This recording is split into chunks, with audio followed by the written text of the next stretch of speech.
Greetings, my fellow Americans. This is your president speaking, and today is Recap Thursdays because, unfortunately, the world is still losing its ever-loving mind. The good news is, and thank you, Anna, or maybe I'll wait until you actually get into chat before I sing your praises.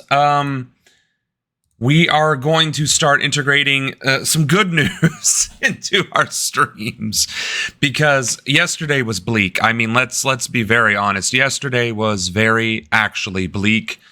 There was no good news yesterday. There was zero good news. Hello, Anna. Okay, cool. So now I can speak her accolades.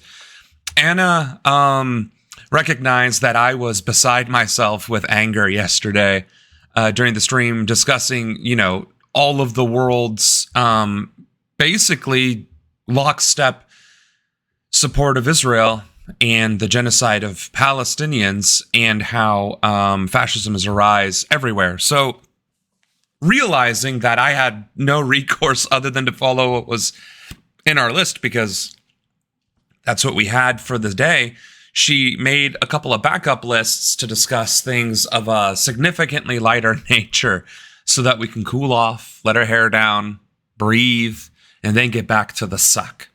Now, I am not anticipating that much horrificness in today's stream, but just in case, I have it open in another tab to utilize. And because Thursday is our end of week stream, we have the feel-good news, and we also have aliens and UFOs, because as you guys may or may not know, I'm a huge fan of alien conspiracy theory. So I think it's delightful. I think it's fun.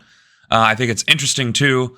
And it would be pretty stupid if we were the only intelligent life in the universe. And by the way, if we're the only intelligent life and this is considered intelligent, yikes.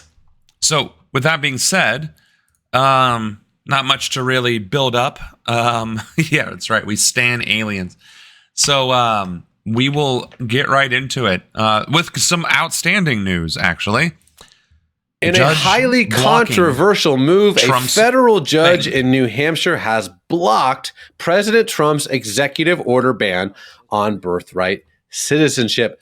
So, Billy, what exactly is birthright citizenship, and what does this block do? Yeah, so it's this idea that if you're born in America, right, regardless of the circumstance, you essentially become a citizen, right? That is an interpretation of the 14th Amendment, and Trump has disputed that. Obviously, the issue here is illegal immigration. If you have illegal immigrants who have a child here, should that child become a citizen? Right now, there are people who have become citizens because their parents maybe brought them over here, and the parents aren't citizens. Well, their parents didn't bring them here. They came here and then had them as babies here, and because of that, they are then granted citizenship. So this is going back and forth in the courts right now. There are a lot of lawsuits. The Supreme Court sort of dealt with the issue, but didn't really deal with the core issue of whether or not birthright citizenship is an actual right. And so what you have right now is a judge stepping in and basically blocking this, which it was set to take effect later on in July, this ban on birthright citizenship. Now, so again, this administration is doing the unprecedented act of establishing a precedent for eliminating people's birthright citizenship status. And remember what we've been saying from the very beginning of whenever we started streaming, is that if it can be done to one demographic, it can be done to any demographic, right? If it can be done to thee, it can be done to me, right? That's the message that they need to take away here. So even if you, the viewer on this channel of all places, are anti-immigrant, understand that whatever line this administration will eventually cross, that is your red flag of point of no return, the second you start dissenting against the administration, if they are able to remove people's citizenship regardless, they will have by that point found reasons to eliminate citizenship from dissenters, from detractors, from political opposition, just for the sake of, we're bored and we can. All right. So you really need to understand that what is happening by even challenging the veracity of birthright citizenship sets an extremely dangerous precedent which is, the same process that the Nazis used. And honestly, it's kind of sad and disturbing how many times we have to say, this is what the Nazis did, this is what the Nazis did, because it makes it sound like you're just reaching and grasping at straws. But unfortunately, it is exactly what the Nazis did. That one of the first things the Nazis did was strip the Jewish populations of Germany of German citizenship. Literally, that is literally what they did. That is not a figure of speech. That is not hyperbole. Within weeks or months of the dictatorship forming in Nazi Germany, when Hitler dismantled the constitution and democracy and established himself as Der Führer, one of the first things he did was strip the Jewish population of citizenship. Literally. That isn't a figure of speech. That's not hyperbole. He did that before even any of the Gestapo, before Kristallnacht, before Auschwitz, before any of that. He stripped them of their citizenship, which made it a lot easier to treat them like, well, the way they did, right? So it's not that this is just a random parallel or a random point that I'm trying to make. Like, this is one of the first things they did after consolidating their power. They obviously murdered and imprisoned their political opposition, and that was after the consolidation of power occurred. And we are literally one step away from that happening in the United States of America.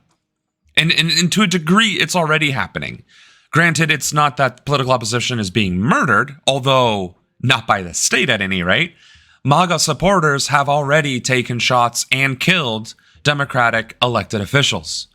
No, what's happening instead is the media is targeting Democrats and political opposition, and Republicans in Miami are nixing elections. So now that, again, as I said before, ICE being funded the way that they are, it's only a matter of about 12 months max before they start being utilized for more than just terrorizing brown people. Okay, so challenging birthright citizenship is literally Nazi tactics. It's literally what the Nazis did. It's not hyperbole. It's not a figure. It's literally what they did. I was born a U.S. citizen, but what if Trump decides to take citizenship away from Puerto Ricans? My mom was only a permanent resident when I was born, not a citizen. What if they decide both parents had to be citizens? What stops them from doing any of that? Exactly.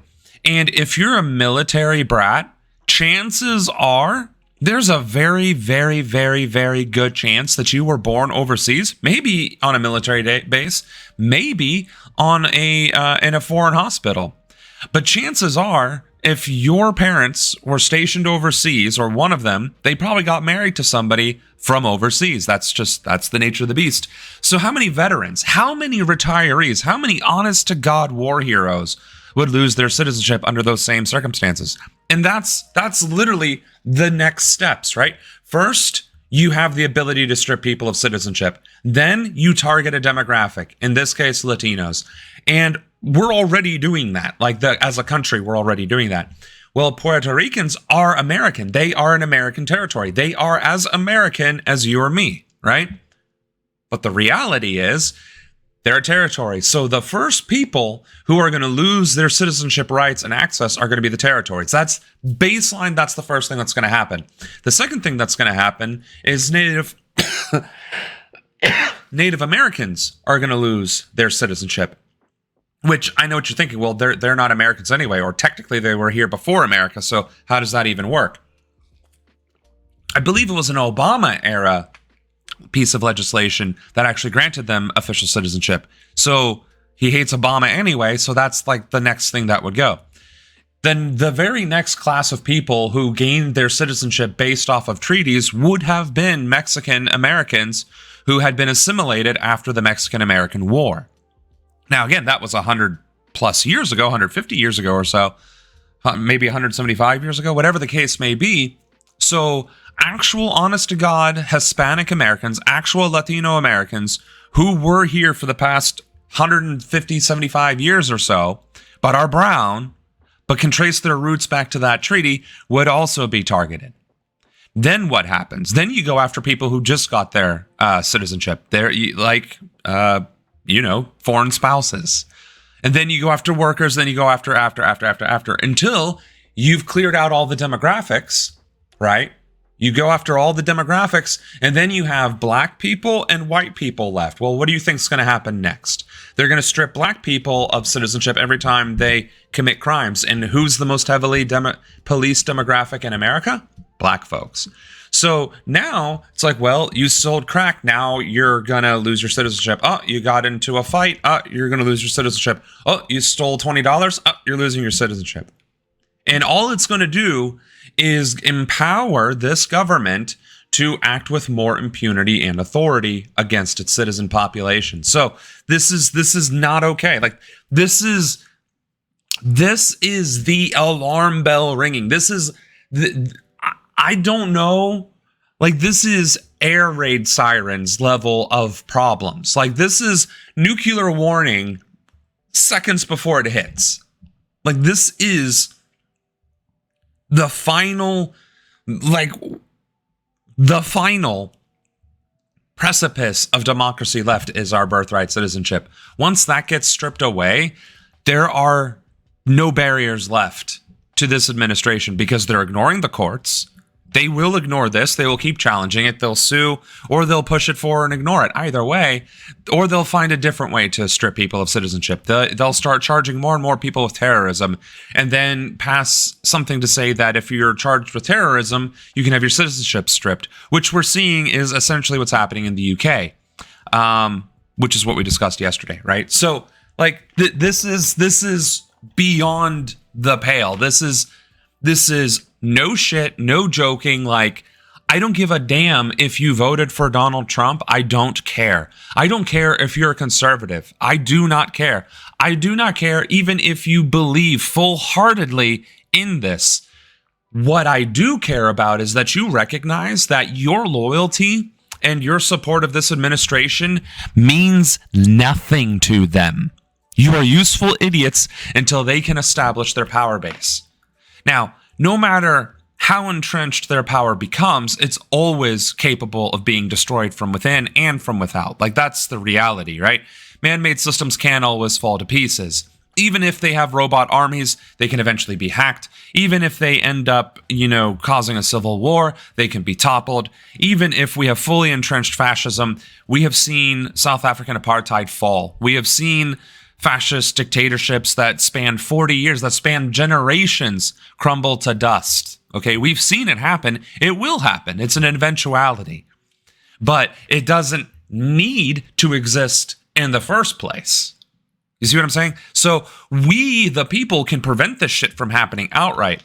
And the fact that the alarm bells were not ringing sufficiently for people to go on strike and just quit their jobs, or maybe not quit their jobs, but not go to work and march in the streets and take over the various government institutions and say, no, this administration crossed the fucking line by trying to threaten people's citizenship. I don't care how racist you are. I don't care how much discrimination and bigotry is in your heart. Challenging the veracity of citizenship is a diametric, detrimental threat to our safety and ability to live freely. Like, if you do not have your citizenship, you do not have your freedom. There are some stories that seem silly, like the Iranian national who flew to France, was in a layover there, but happened to lose their paperwork and was literally forced to stay in the airport because there was no way to prove that he was Iranian and he wasn't French, right? So, and instead of deporting him or some other nonsense, they just left him there to rot as a stateless or as a de facto stateless person. So, like, there's dumb shit like that can happen. Now imagine you can't leave the country. Now imagine the Gestapo is going door to door every fucking Tuesday to check for your papers. Now what are you going to do? So, guys, I cannot emphasize this enough. You don't have to be a tree-hugging socialist or a toothbrush-sharing communist or a vote blue no matter who Democrat to recognize that this is an existential threat to our way of life by trying to strip people, anybody, of their citizenship. So I think I hope I hit that point hard. Who knows what's going to happen next? Well, what's interesting, this judge, Joseph LaPlante, is actually an appointee of George W. Bush. Let me read something from The Hill because I think it helps clarify. It says LaPlante's decision comes after the Supreme Court curtailed judges' ability to issue nationwide injunctions against Trump's policies, but left open a door for challengers to try to seek broad relief by filing class action lawsuits, which I thought was kind of helpful because, people say, well, didn't the Supreme Court just deal with this? Well, no, there are loopholes. So obviously we're going to keep you up to date with this on CBN News, but what's next, Billy? What happens from here? Well, I think you're going to have a big battle about this, right? Because this is an idea that really, we had somebody on at CBN a few months ago, Claremont Institute scholar John Eastman, and he was talking about the history of this. I remember a story of a guy whose family was from Iraq, but was stateless, and they deported him to Iraq. He has no family there, didn't speak the language, and he was diabetic. He was posting videos crying because he was dying without his insulin, and no one could help him. And that was during the first Trump administration. Yeah, no, I mean, and that's kind of the point. I mean, obviously the point is cruelty. Obviously the point is to have a chilling effect against dissidents and to support immigration, right? Like, obviously that is the point, but that is also what the Nazis did.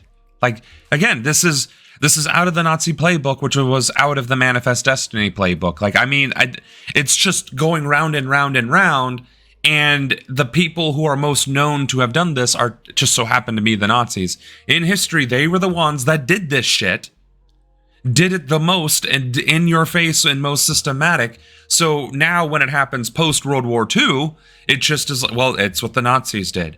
But because it's not Jews and you don't see gas chambers, you want to try and argue that it's not. Like, I'm sorry, folks, but if you're going to make those arguments right into Florida's Auschwitz in the middle of hurricane season. So yeah. And then, okay, so in the video, the guy just talked about how the Supreme Court blocked lower courts from making nationwide injunctions, and yet this guy just did that thing. Well, that's kind of the point too, right? So just, it's kind of crazy because, like, the Supreme Court is the Supreme Court. Like, whatever they say goes. But at the same time, if what the Supreme Court says is unconstitutional or isn't in the best interest of the people, then it is up to the lesser courts to do something about that. And that's exactly what this justice did. So it's really crazy to see the split and the schism in our various institutions, because, like, you have some people who are genuinely trying to do the right thing, who are genuinely trying to follow the Constitution and the federal laws. And then you have SCOTUS and this administration and this Congress all working in concert trying to undermine that, which is crazy because, again, it took Hitler 53 days to dismantle the German Constitution and Parliament. And it's taken this administration almost 6 months to try and do the same thing, which should tell you how robust our Constitution is. It has a very strong, a very robust institution and checks and balances system, because if it could have been dismantled in 53 days, believe you me, this would have happened already.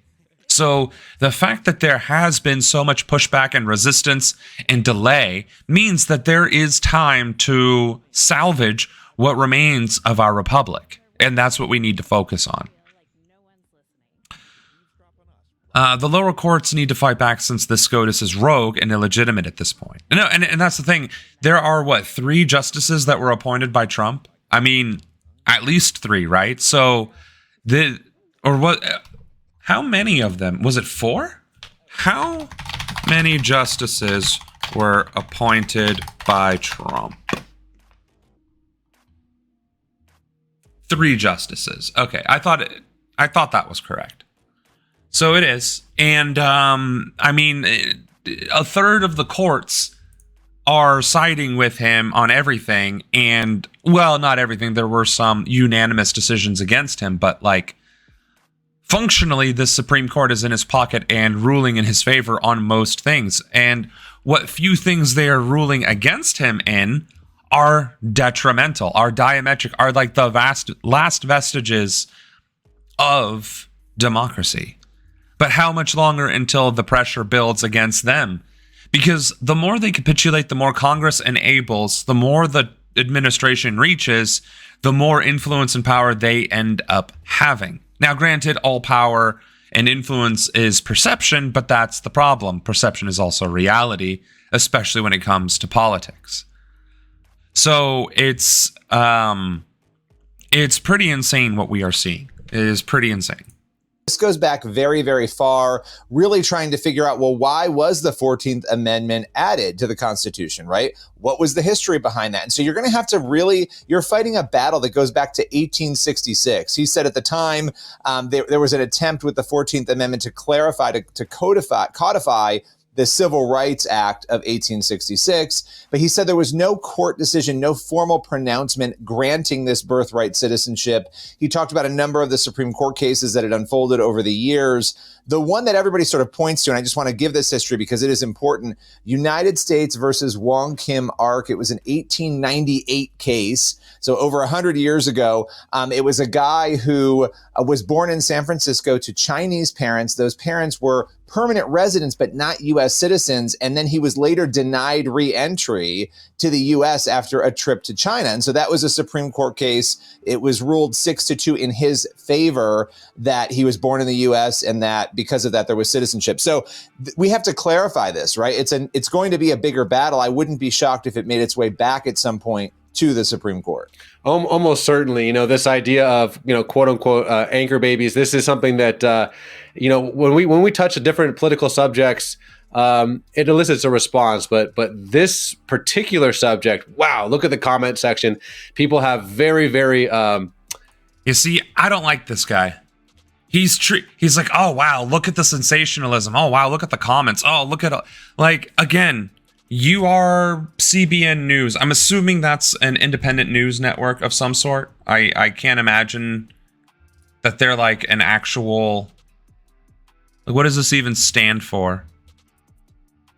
Right, I think they're a Christian news channel. Great. Christian broadcasting news. Wonderful. That kind of explains this shit. So this isn't, the role of journalism isn't trying to find two sides to a story where there is only one, okay? The issue is racists and bigots are trying to deny people their birthright, their citizenship, their access to the Constitution, which wouldn't even be lost, if we're being honest. You don't lose constitutional rights just because you're not a citizen. The problem is, when you're not a citizen, you do have significantly less protections for every other facet of the law, and they take advantage of that fact and then move you outside of the continental United States, where the Constitution no longer protects you, which is, again, illegal to do outright because that's called kidnapping and trafficking. So to phrase this is like, wow, look at all the controversy, look at all the comments, and then having a shit-eating grin like that, like, bro, fuck you. Fuck this guy in particular. Like, this is bullshit. I'm sorry, but being the free press doesn't mean you have to give credible weight to heinous arguments. Your job as the free press is to call out Nazi fascism when you fucking see it. I'm sorry. But the other guy who was giving the history lesson, well done. Let's cover the unfortunate death toll in the flooding in Texas. Flood alerts on his phone. Raymond Howard roused his neighbors to evacuate. It's like immediately going pounding on my neighbors' doors and stuff and trying to get them up. Well, I'm not being biased against the fact that they were a Christian news source, but it made sense the way that guy reported, and that just bothers me. That's the problem with our news. It's more about the clicks and the ratings and the interaction than it is about the news that is being delivered. Like, if you normalize fascism, guess what you get? If you normalize it, that's what you fucking get, and that's what this is happening. If you normalize bigotry, if you normalize xenophobia, if you normalize discussing the merits of stripping people of birthright citizenship and how it's an interesting and controversial discussion point, guess what you fucking get? The eventual societal acceptance of stripping people of birthright citizenship. That's how that fucking works. And it got them all out of the area. Since then, the Ingram City Council member has been postponing his cancer neighbors to evacuate. It's like immediately going pounding on my neighbors' doors and stuff and trying to get them up. and it got them all out of the area. So this dumbass motherfucker is wearing a Trump hat after the Trump administration has to date still not sent any sort of relief to that city whatsoever. You're still gonna wear that fucking hat after he is blatantly and publicly and nationally betraying you? Like, damn, I guess we should turn into a cult, because Christ, maybe if we can find 11.5 million cult members, we can finally get some revolution happening. Since then, the Ingram City Council member has been postponing his cancer treatments to help with the disastrous aftermath of the deadly Texas floodwaters. The tales of survival and the life-saving responses of some of the people here in Texas Hill Country keep coming. In this video, a woman swept down the Guadalupe River for 30 kilometers, latches onto a tree for hours before being rescued. The rescue, now days old, has inspired hope of finding new survivors. But in hard-hit Kirk County, authorities say they've recovered only bodies since Friday. As some make emotional pleas for help. Yeah, we're going to have to watch that. We've lost friends here. If you feel able to donate to the relief fund, the best source we are recommending is the Community Foundation of the Texas Hill Country. Hundreds of first responders continue the search. There's debris all along the Guadalupe River. You can see these massive trees were knocked down by those powerful floodwaters, and there is what appears to be a sleeping bag. And that's one of the reasons authorities are asking people not to remove it with construction equipment, not to burn that debris, because they want to search the area for victims first. Many continue to God, could you imagine? Could you imagine somebody setting debris on fire and there was actually somebody unconscious or sleeping or whatever else, and now they're burning alive? Could you? Oh my God. Yeah, no, that you don't do that. Like, I don't understand what goes through people.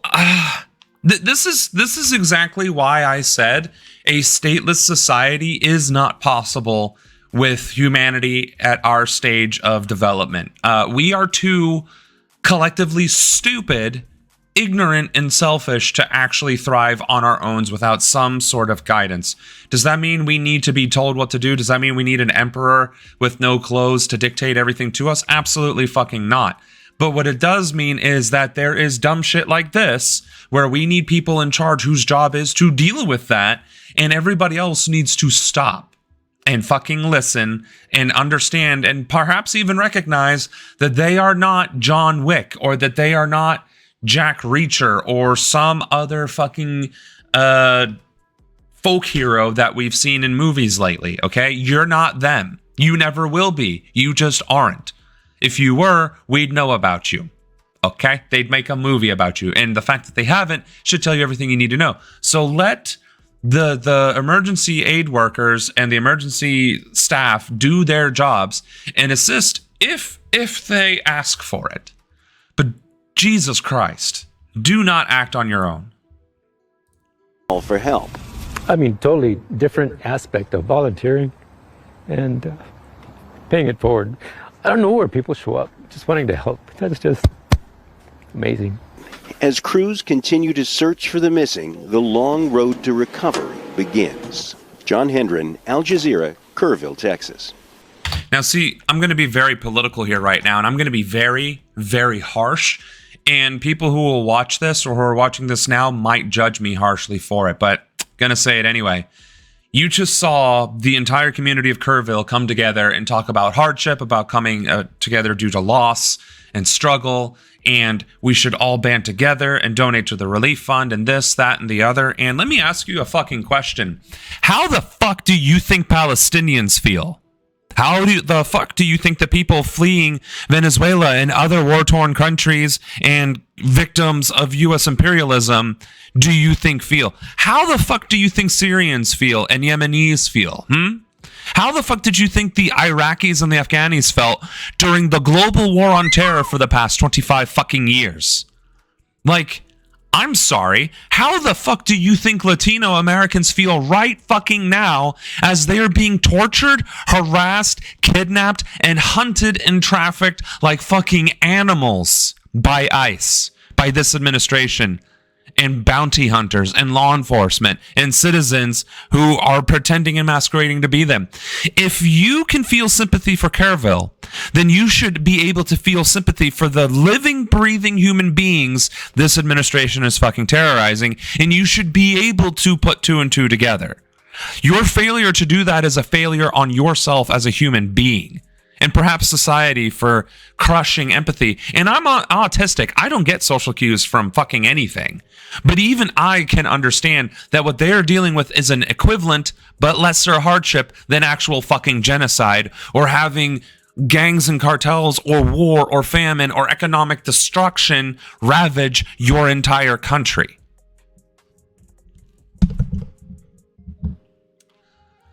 Dr. Bear 202, good evening. Yes. You commented right in the middle of my soapbox, so hopefully I didn't just scare you away. But if I did, it was nice having you on for the second that you were here. Oh, right here. Two young women from Mexico saved the lives of... Literally speaking of, 2 Mexican teens saving people in Texas, community coming together. Literally, the foreigners that we are currently hating and hunting came out of the woodwork, did their human duty, and helped. Let's give them the shout out that they deserve. 20 little girls during a brutal storm in Texas. It happened in the early hours of July 4th in Kerr, Texas, where a month's worth of rain fell in just one night. The Guadalupe River overflowed and floodwaters rose up to 8 meters. It was a night straight out of a nightmare. Right in the middle of the chaos were Silvana and Maria Paula, 2 19-year-old Mexicans working as camp counselors at a Christian summer camp. They were in charge of a group of young... Oh my God. This gets even better. So these 2 girls are Mexican, were camp counselors at a Christian camp. And I have yet to hear a single fucking thing about these people in the news other than from left spaces, which is insane, which is absolutely insane. So all of these Christian evangelicals who are clutching their crosses saying that these evil pieces of, raping filth Latinos need to get out of our country, don't bat an eyelash when it's Latinas being guidance counselors at Christian camp or saving their lives. But the second that's done with, and once this tragedy is in the rear view, I guarantee you they're going to turn around. I guarantee you, I'm saying it right now, I guarantee it. I guarantee it that those 2 19-year-old Mexicans who just saved 20 white babies in a Christian camp, those 2 women are going to get deported. And if not deported, they are definitely going to be captured by ICE within months. I guarantee it. Once CARE has its shit together again, those 2, being as prolific as they are, as prominent and well known as they are, and known to be Mexican, they're going to be targeted by ICE. I guarantee it. Clip this shit. Clip it, because I'm calling it right fucking now. Yeah, and like you said, Anna, you couldn't even find any MSM videos about this, because I guarantee you there weren't any, because it doesn't fit the narrative, because we don't have a free press. Excuse me. Pop culture. Dean Cain weighed in on the direction it's been taken and calling it woke and its mistake to call an immigrant story. Immigrant is now some sort of boogeyman word to these jackals. Superman is literally an immigrant story. Right. I mean, he is literally an alien who is a literal alien. I mean, you don't get more immigrating than that. And of course, he did deal with some racial backlash once it was discovered who and what he was. Now, granted, it was mostly fear because of his power, less the fact that he was an alien. But Jean Johns, he got the racism. He got all the fucking racism because he was green, which is weird. And then, of course, we have the X-Men, who are heavily discriminated against for being different. Let's see. And with Texas, they're thanking Southern state leaders for pitching in to help, but not Mexico's people. Right. No, and that's the thing. It's all about the narrative. It's all about the narrative, and it's disgusting. Young girls. Around 3 a.m., the power went out, the fans stopped working, and the water started rising fast. There was no way out. They gathered all the girls and moved them to a higher cabin. Just in case things went wrong, they wrote each girl's name on her arm for identification and did the same to themselves. Honestly, the fact that two 19-year-olds thought of that is insane. That is... granted, I enlisted when I was 19, so I hadn't even learned about combat or field training, or I was in the process. I turned 20 in basic training, so I didn't even have the training when I was 19 years old to even think of that. That's impressive as shit. That is literal survival field training right there. Superman was a huge part of taking down the KKK, but apparently it's only now. Well, what do you mean by that? Like the comic itself? I wasn't aware of that. I thought that was Black Panther who had more of a, I guess, positive influence in reducing KKK or something like that. But that's interesting. I did not know that. They don't know the source material, not even people who actually worked on it. Yeah, obviously. And that's what immigrants do when crossing the Rio Grande. Oh, okay, so maybe that's where it comes from. The fact that it's sort of culturally ingrained amongst immigrants who have to cross the Rio Grande. By the next day, the Navy arrived and evacuated them. So far, 82 people across the state have been confirmed dead, including 28 children, and the number keeps rising. Holy shit, is this an AI video? Because why the fuck is she smiling like that? Talking about death. That's really fucking creepy. Cultura Collectiva Plus. Actually, I think this is a known AI channel.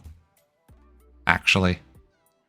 Still, though, I mean, if you couldn't find a legitimate news source, I mean, what else are you going to do?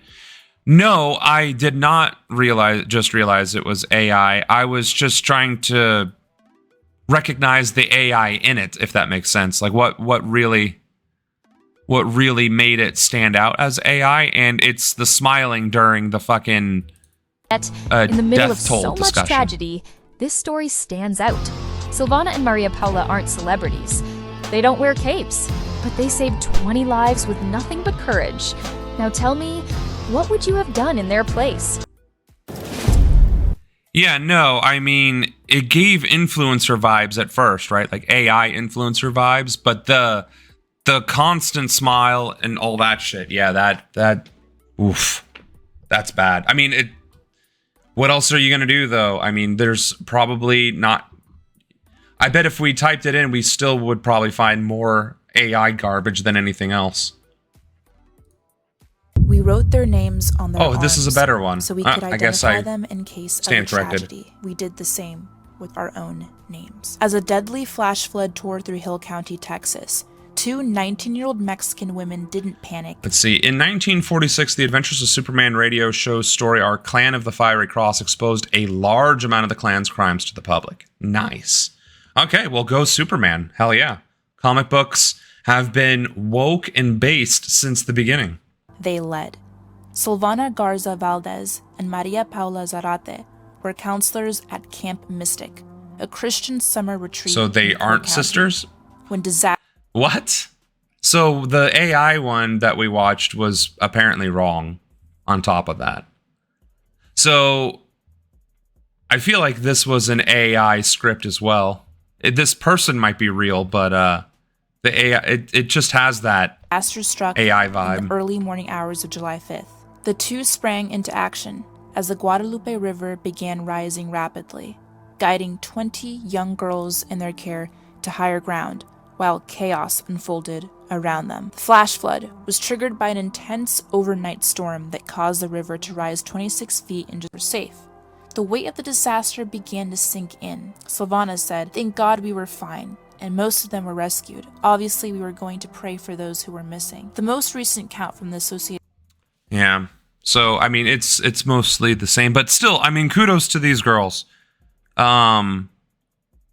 Just so that we have their actual information correct. Silvana Garza Valdez and Maria Paula Zarate. I did not say that one right. I don't think I know how to pronounce. I know she said it earlier here. Let's see if I can mimic it. And Maria Paula Zarate were counselors. Oh, I did at say it right, Zarate. Okay, nice. Go me. Those two girls are bona fide heroes. And if they don't have citizenship, they should get it. And I guarantee you both of those girls are 100% going to be targeted. 100% going to be targeted. Because they were camp counselors at a Christian camp with a bunch of white kids. There is no way on God's green earth in this fascist country of ours that they aren't going to be targeted at some point. Do you have a car? And now we get to talk about how Kristi Noem is a fucking ghoul. With the emergency response in Texas, both at the local level and at the federal level, as the floodwaters raged, and in the hours and days after. As the sun is starting to set on Texas Hill Country, exhausted recovery crews are closing out their 5th day, doing the painstaking work that you see here, wading through the devastation to find people. Yeah, I mean, when they found their Nazi accomplices, they found them this time around. 120 people, many of them we know are children. Those who survived are recounting just how fast and furious the water moved in. And the screams is what. So there, it is Kerrville. Every time I what close the my fuck? eyes, I hear people. I swear to God, it changes every time I see a new news thing about it. And my husband keep yelling at him, "Throw me your baby! Throw me your baby!" So FEMA failed to respond appropriately after they had their entire budget slashed and mass layoffs. Who could have seen this coming? Exactly. And on top of that, Kristi Noem also wasted 72 hours before giving the go-ahead to authorize resources to be released for it as well. So, I mean, yes, FEMA has already been gutted, has already just, I mean, hobbled, really. And then on top of that, the person in charge is just choosing to be as late and inactive as possible. True. I mean, the narrative about bogeyman, about woke and all this and the other, again, it's we on the left-leaning side of things, from liberal, like center to left on the Overton window, we just suck at messaging, as it turns out, because why is it that the only narrative that ever exists is the most hateful and bigoted one? It's not like you can't do an empathetic and inspiring message and have that dominate the news. It's not like you couldn't create networks, newspapers, and channels for that either. People are just as susceptible to inspiration porn as they are to rage bait. It's human nature. So why aren't we doing this? No, I mean, you're absolutely right. Fascism has always been good at messaging. It's simple and easy to spread. And the thing is, so is inspiration, so is hope, so is compassion. It's very easy to spread. It's just apparently not the way that the people with power choose to lead. People were fat, lazy, and complacent in the 90s. We're not really participating in the political process. There was, racism obviously existed, homophobia still existed, but it was less of a concern generally than what it is now, because we allowed our rights to be stripped after 9/11 because it shocked us to our core. Oh shit, we've done nothing for almost 2 decades. Time to, do this war on terror thing. Because before that, the Desert Storm and Shield, those were a couple months, and then it was done, right? And prior to that, it was just the Cold War. So we were lulled into complacency for decades. And then we had our rights stripped away slowly but surely because we were complacent. We were happy. We were thriving as a population. And then that started diminishing. And then that started getting taken away. And then by the time today happened, it was too late to stop it from getting to this point because we weren't aware. And now, because of our complacency and the lost comforts that we had, we're struggling to try and to come to terms with the fact that we had comforts and that they were taken from us. And now we're goose stepping into fascism, and there's no infrastructure left to combat it because We were too fat, lazy, and complacent to maintain our vigilance, like with the Black Panthers, like with unions, like with community building in general. So, no, it's very distressing. So he can save the baby, just that. And then a wave came and it took him. As that grueling search goes on and more stories like that are coming out, we're getting new reporting here Hurricane tonight Katrina at CNN all over about again. the Yep. federal response. And CNN has learned that the response from FEMA was actually slowed by efforts to constrain federal spending. The Homeland Security Secretary, Kristi Noem, oversees FEMA, and she recently put in place a sweeping rule that every contract and grant over $100,000 requires her personal sign-off before any of those funds can be released. Officials at FEMA have told CNN that, in essence, that order has stripped the agency of much of its autonomy at the very moment that its help is needed the most. For example here, sources inside the agency are telling CNN that officials were ready to get urban search and rescue teams in position when the water was starting to rise on Friday. But a new rule that was put in place by the secretary required her personal sign-off first. That sign-off, multiple sources told CNN, didn't come until Monday, more than 72 hours after the flooding began. A DHS spokesperson responded in part with this, saying, quote, FEMA is shifting from a bloated, DC-centric deadweight to a lean, deployable disaster force that empowers state actors to provide relief for their citizens. But that's the exact opposite of what just fucking happened. It's literally DC-centric. It literally requires her fucking signature. And what? She went on vacation for 3 days? Like, what the fuck? Like, I don't care if it's the weekend. You're a government official and it's your signature that is required. So, like, I don't care if you're getting massaged by Julio or Rafael at the cabana. Like, you need to get on the phone and get out your little iPad or whatever and sign some fucking paperwork. Like, this is disgusting that this Trisha McLaughlin woman would issue that statement when it is clear that the opposite is true. Like, this was 100% Kristi Noem's failure. When your life sucks, it's easier to blame someone else as long as you don't have to do anything yourself except be angry. I love being a federal first responder. Yeah, no, is that what you are, a federal first responder? But you're not wrong, and that goes to the complacency thing, right? When you're complacent and something happens to burst your bubble, well, bubbles getting burst are usually from the outside, so you're looking for somebody to blame, and then it turns out, oh wait, it was the immigrant, oh it was the black man, oh no, it was the Muslim, oh no, it was the Palestinian, oh no, it was the poor man who burst your bubble. Again, it's the lack of fucking just accountability and self-awareness, truly. He put the blame on the correct people. Exactly. And it's not like that message didn't resonate.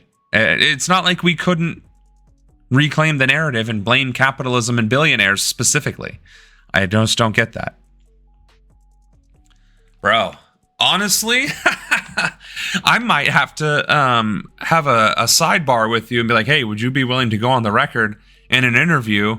Not that my reach is ridiculous or anything, but just to do some inside scoop on what it's like working for this Nazi troll.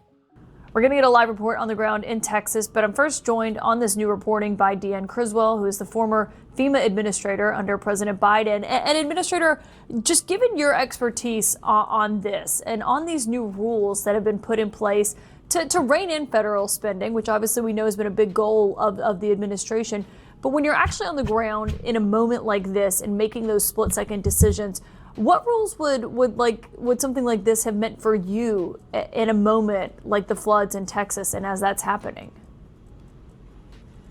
Caitlin, I lived by one very simple principle, and that is time is our most precious commodity. You can never get time back. And so the quicker you can move resources into an area, even before you know the extent of it, then the easier it's going to be able to support those state requests for assistance immediately. What happened, I think, here is that we couldn't move, or FEMA couldn't move those resources in like they normally would to be on the ground ready once they found out how bad the situation was.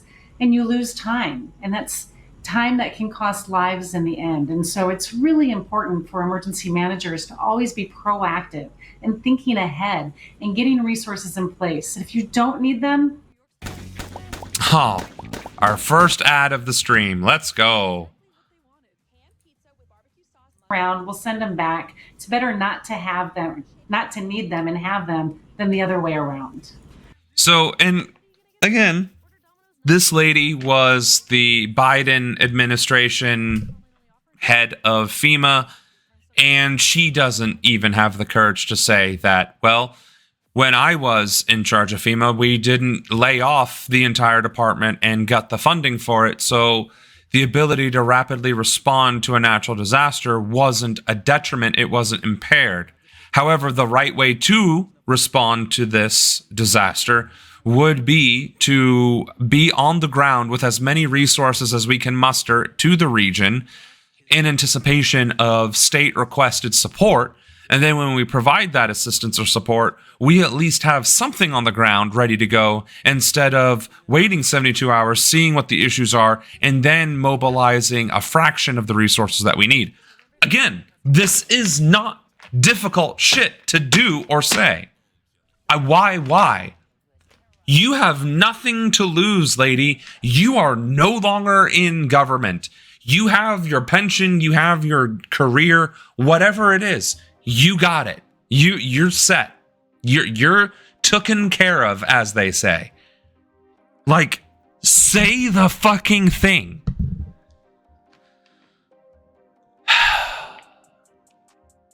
Well, it was between this or being a volunteer. At this rate, I think I'd rather be broke and actually get to do my job than just sit on my ass and wait for some incompetent buffoon to sign a permission slip.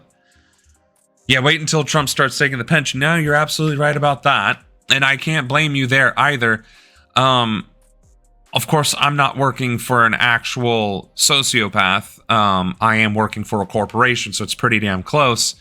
But yeah, sitting there on my ass waiting for work to do is pretty fucking infuriating, especially when I know what it is I need to be doing, and I have multiple department managers and leadership getting in my way, preventing me from doing that work. So I can empathize tangentially with that.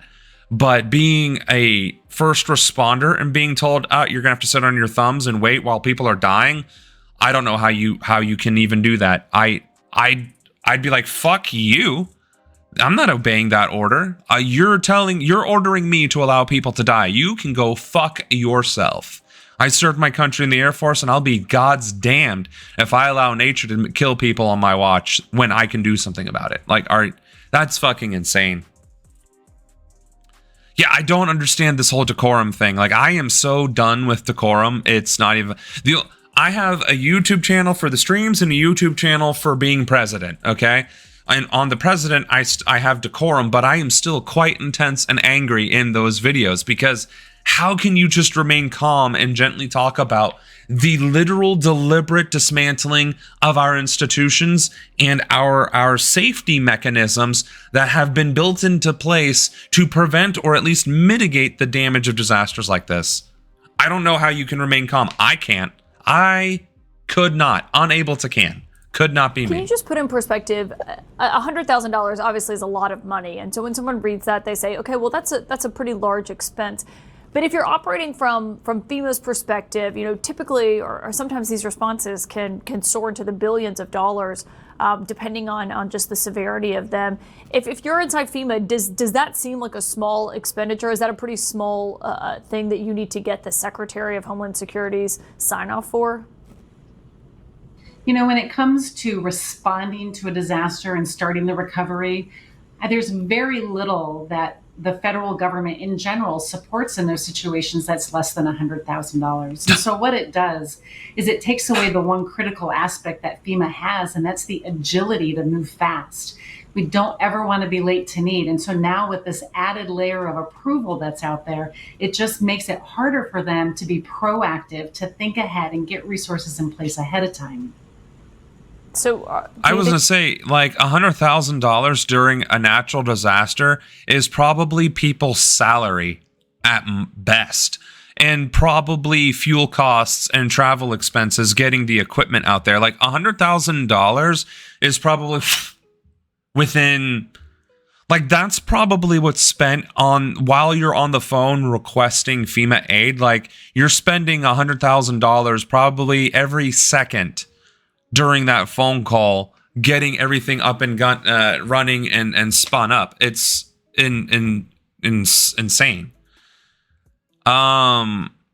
You were in the chair force. You know how good military grade shit is. Yeah, no, I know how good military grade shit is because when my Marine friends came and visited me while I was in Okinawa, they were like, holy shit, your base actually has AC. Your barracks don't have leaky whatever other and stuff. And I'm like, Christ, what are you in prison?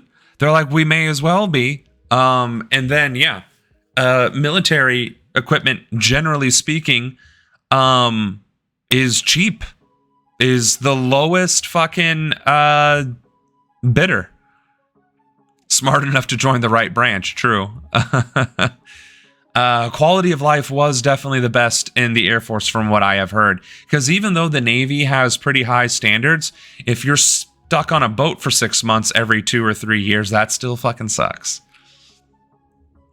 Yeah, they nickel and dime us so much, but they spend billions of dollars to Israel, spend billions of dollars on their own secret police forces, militarizing the existing police forces, increasing the military budget by whatever it is they just slashed for SNAP, education, and Medicare, and they have no compunction whatsoever about giving $3 trillion in tax relief to billionaires. So, like, they're not even nickel and diming so much as they are making mountains out of molehills for things that help people while trying to I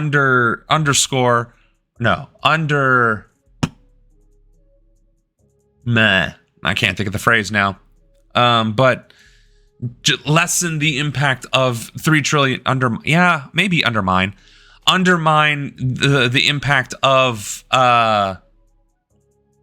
trillions of dollars of tax cuts to the wealthy and shit like that. It's just, obviously, they don't care about spending money. They just want to spend money that enriches and empowers themselves and subjugates the masses. And those are the things you need to say when you have the chance to get on CNN. Because you know who had a chance to get on CNN? This guy. You know how many times I got to be on CNN?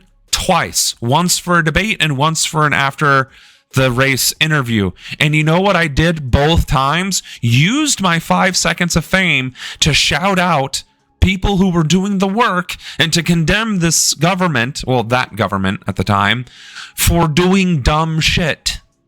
Okay? I took that time. I used that time. I didn't hesitate. Of course, I'm also now persona non grata in the Democratic Party, which is funny because the look on the New Hampshire state party chair's face when I showed up on his doorstep and said, hey, remember me? I'd love to participate in the party again while I'm out here in New Hampshire. I'd love to be a part of it. Do you have any use for me? And he just looked at me like I shot his fucking dog. He obviously did not respond to me. But you know how funny that was? You know how good that felt? Like, also, when was the last time the Democrats at the national level had an open forum for leadership elections, right? The future forums, which were a direct result of the loss to Trump, right? Remember that? And then this guy went on there and ran for chair. When was the last time those elections were open to the public?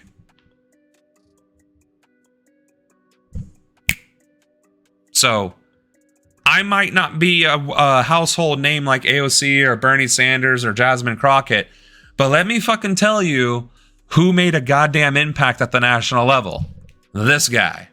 So we're going to do that again, except we're going to be bombastic this time. We're not going to be polite about it because I politely told them they were stupid to their face on CNN. We are 1000% going to be harsh in the future. Think this red tape would have slowed down a response, and from your experience of running FEMA? So when I was at FEMA, we would have had teams moving on Friday. and they would have been in place, staged, waiting for the state to say, yes, I need them, or no, I don't need them.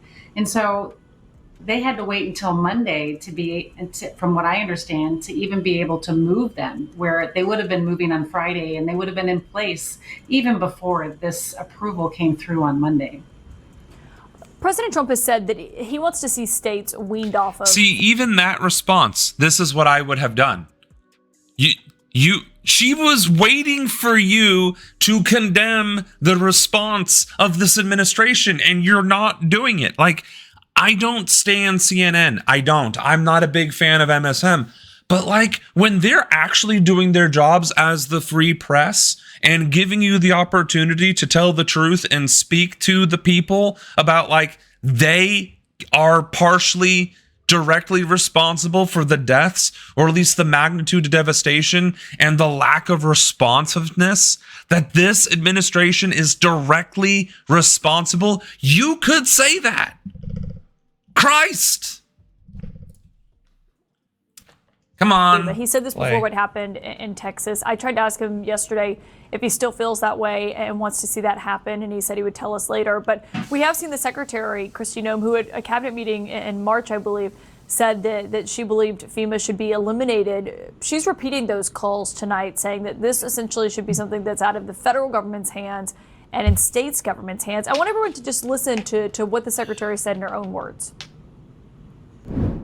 Federal emergency management should be state and locally led rather than how it has operated for decades. It has been slow to respond at the federal level. It's even been slower to get the resources to Americans in crisis. So this bitch is just lying, and people are letting her. Agency needs to be eliminated. Like, I'm sorry. I know I shouldn't call any woman, including this Nazi, a bitch or a cunt or a twat, or any of these other disparaging words against women specifically. But this bitch is a fucking bitch. Like, bro, she is so vile. Just an irredeemable human being. She is sitting there lying to the American people. The person who was literally in charge of FEMA said, no, we would have had boots on the ground the same fucking day, awaiting requests from state leaders. Now, at least then, when the state was slow to reply because, we're not going to let the Democrats have a victory, then you turn around and say, we were here, Governor Abbott didn't want us, and he's the reason why it lasted until Monday.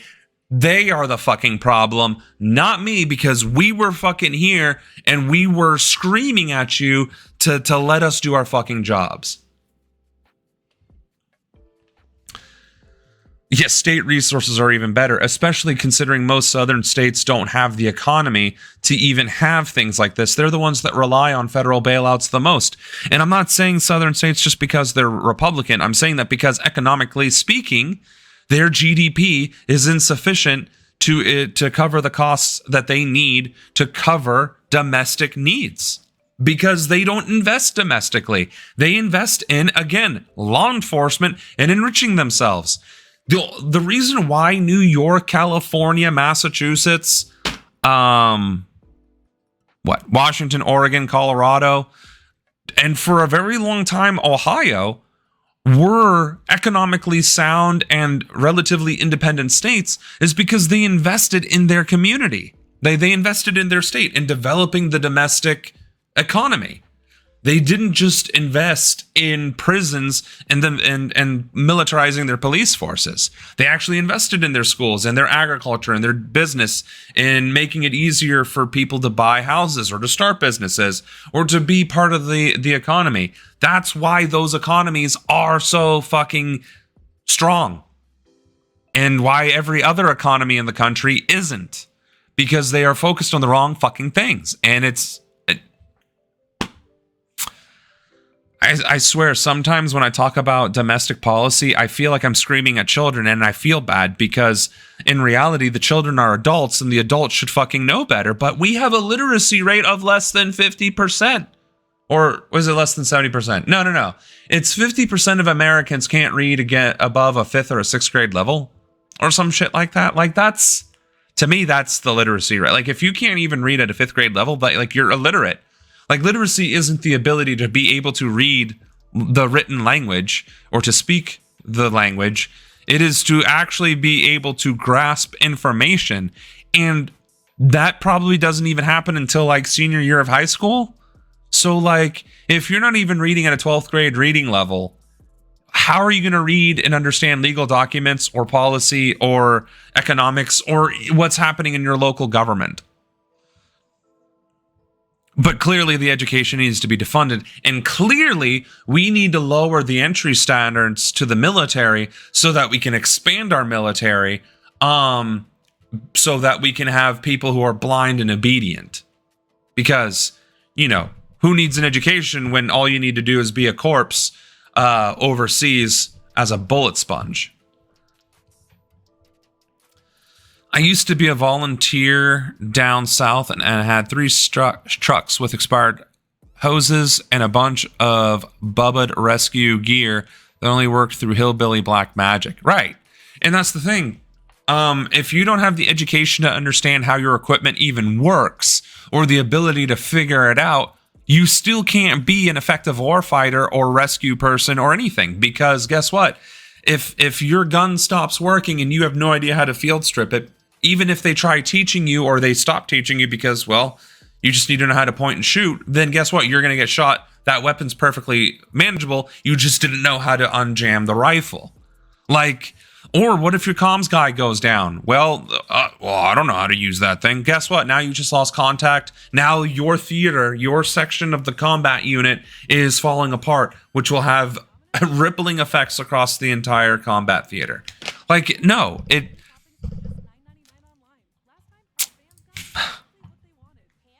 I could go on so many rants. Trying hard not to. Don't settle for less. Here's what others... And this is why we need universal dental care. Because teeth aren't luxury bones. Right. Well, what if, like... Oh, my God. Yeah, all of the medics go down and you don't even know how to use a tourniquet anymore. Or to not put a tourniquet around your neck. Or, you know, if you're missing your wrist, to not put a tourniquet up here, but to put it at the point. I mean, it's regular shit. What do you say to that? A core principle of emergency management, Caitlin, has always been locally executed, state managed, and federally supported. FEMA does not run these incidents. They never have. And they come in only at the request of the state in order to support them when it exceeds their capacity. When we look at a state like Texas, the most capable state probably in the country, that also needed to ask for assistance, first through state-to-state mutual aid and then FEMA, if they need that kind of assistance, what is that going to say for every other state or small jurisdiction out there when they have a big event and they don't have the federal government that they're used to depending on? We can't ask states to replicate everything that the federal government can provide. They just won't be able to do it. And so you need to have, which is what I said earlier, a federal agency that is responsive, gets in there fast, like they would have been there sooner, and be able to sit side by side with that state director. Again, Caitlin, changes need to be made, mostly in the recovery. Part of that recovery process is long and cumbersome, things that frustrated me. But we need to do it smartly. We need to do it in partnership with states, tribes, territories, local jurisdictions to understand what truly needs to happen in order to be able to deliver the way the American people need it. You know what frustrates me about this lady? Government's response about so far in Texas. I mean, can you pause? Like, can you fucking stop being a piece of shit for 5 minutes, please? Thank you. What frustrates me about the lady with the glasses, the lady who was the Biden era FEMA chair head or whatever her title was, this woman is clearly eminently qualified to do her job. When she speaks so clearly and succinctly. She is giving you knowledge that is easily digestible. She is giving you a very clear picture of how things should be, how they are, and how they can be, and what she does, how it works, and the way it operates and should function, right? Like, she is eminently qualified to do her job.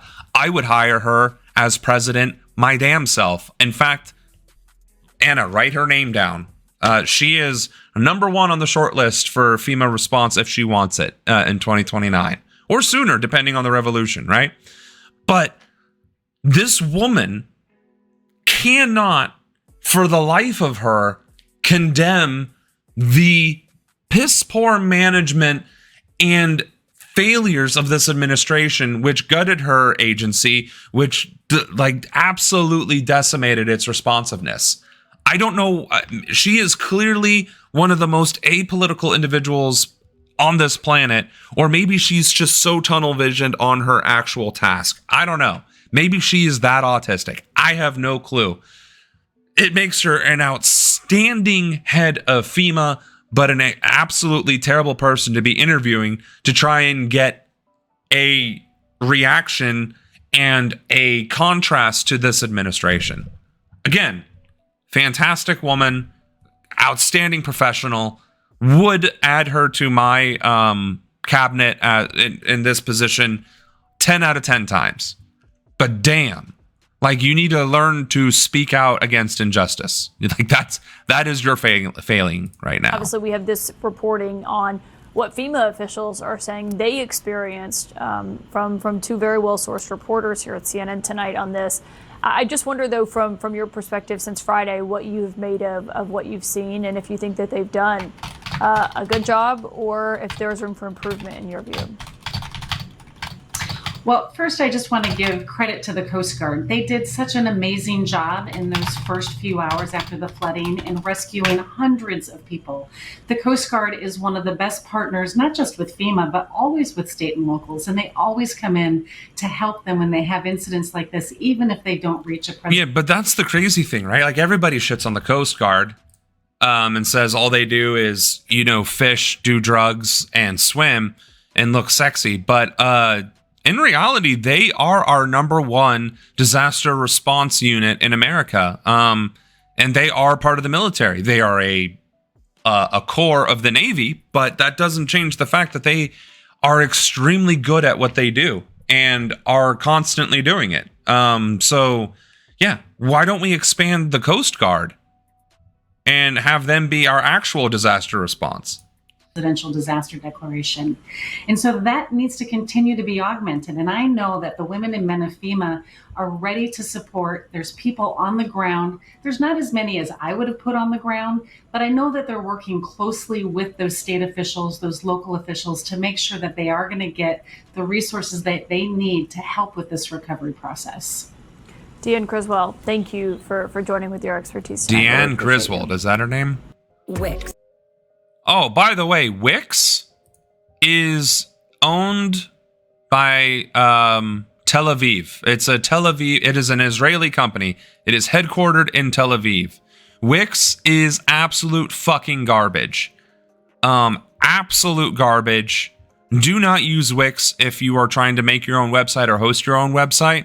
They are exactly 1000% the enemy. Unfortunately, I didn't know that when I created my website.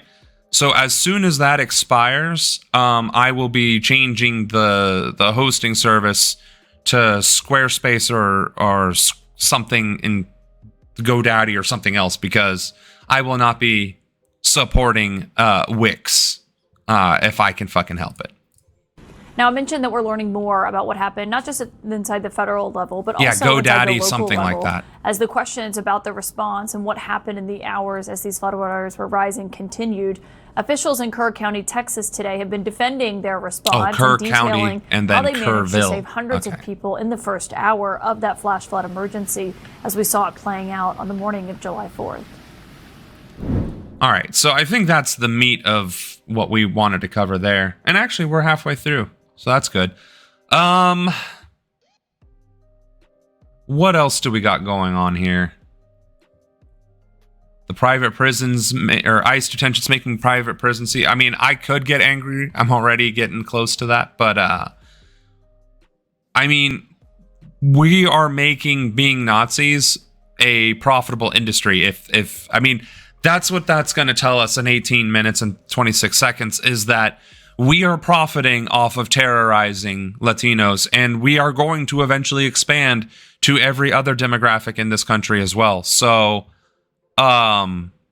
it's pretty disgusting and disturbing that we are profiting off of these horrific activities.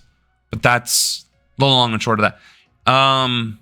Fuck it. I'm Joe Fryer. And I'm Savannah Sellers. Thanks for being with us. We're going to start this hour with the severe storm sweeping across the country. Overnight emergency.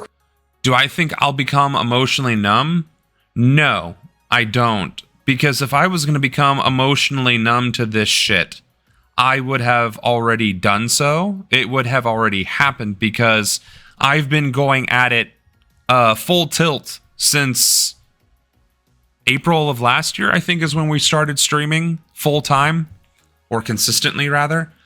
And I have been balls to the wall since then. And I have been active in national and local politics since 2015, April 5th, 2015, April 3rd, 2015, when I left active duty. So no, I've been going at it for over a decade. I've gotten burned out. I've definitely gotten burned out. I've also gotten angrier, actually. I've definitely become more intense over time. So no, if I was going to get numb, I think that's what it definitely would have happened by now.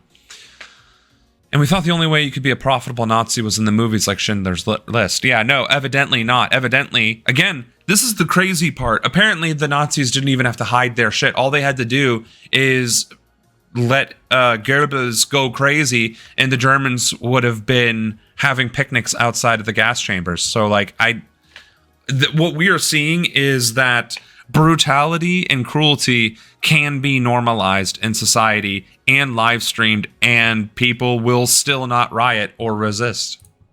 Crews in central North Carolina carried out more swift water rescues after another round of flash flooding trapped people in their homes and cars. And then in our nation's capital, a powerful storm triggered a tornado warning, forcing students at the American University to shelter in place. In Texas, Governor Greg Abbott has asked for a special session of the state's legislature to talk about the response to the flash flooding that has killed more than 100 people in the Lone Star State. Yeah, they're going to have a special session and then disingenuously blame it on Democrats, when it was this administration, thanks to fucking Musk, who is now breaking up with the administration, gutting the department. So, like, this is the biggest, dumbest dog and pony show that's going to stir up their base, even though it's all fucking lies.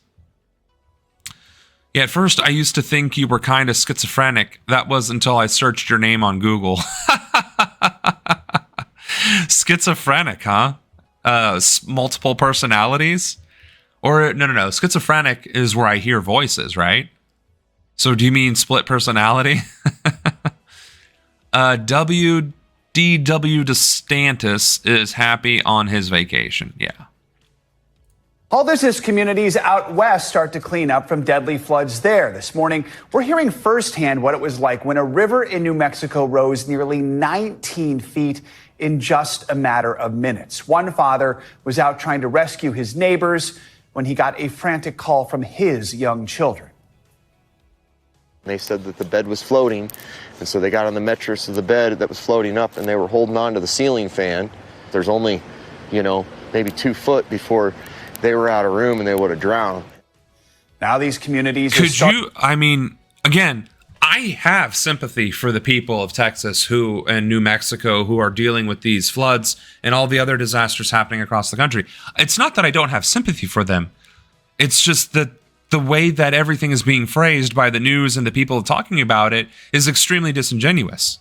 But on the empathetic side of things, could you imagine drowning in your house pressed up to the fucking ceiling fan?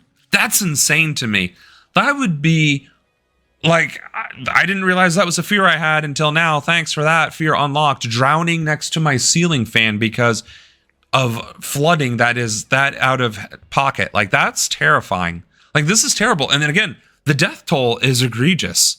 And the worst part is it is unnecessary. It did not need to be this bad.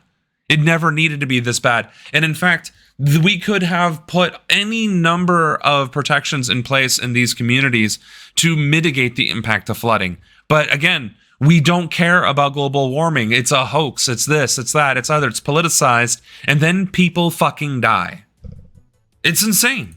Starting the long process of cleaning up and trying to rebuild their lives. NBC News meteorologist Michelle Grossman is standing by. Dude, that we was begin dark. with Aaron McLaughlin in Newark. And no, I would not. I would be more upset that I was on a train and died. Trains are supposed to be full of joy and happiness. Relentless overnight flight. And I did create a train redeemable.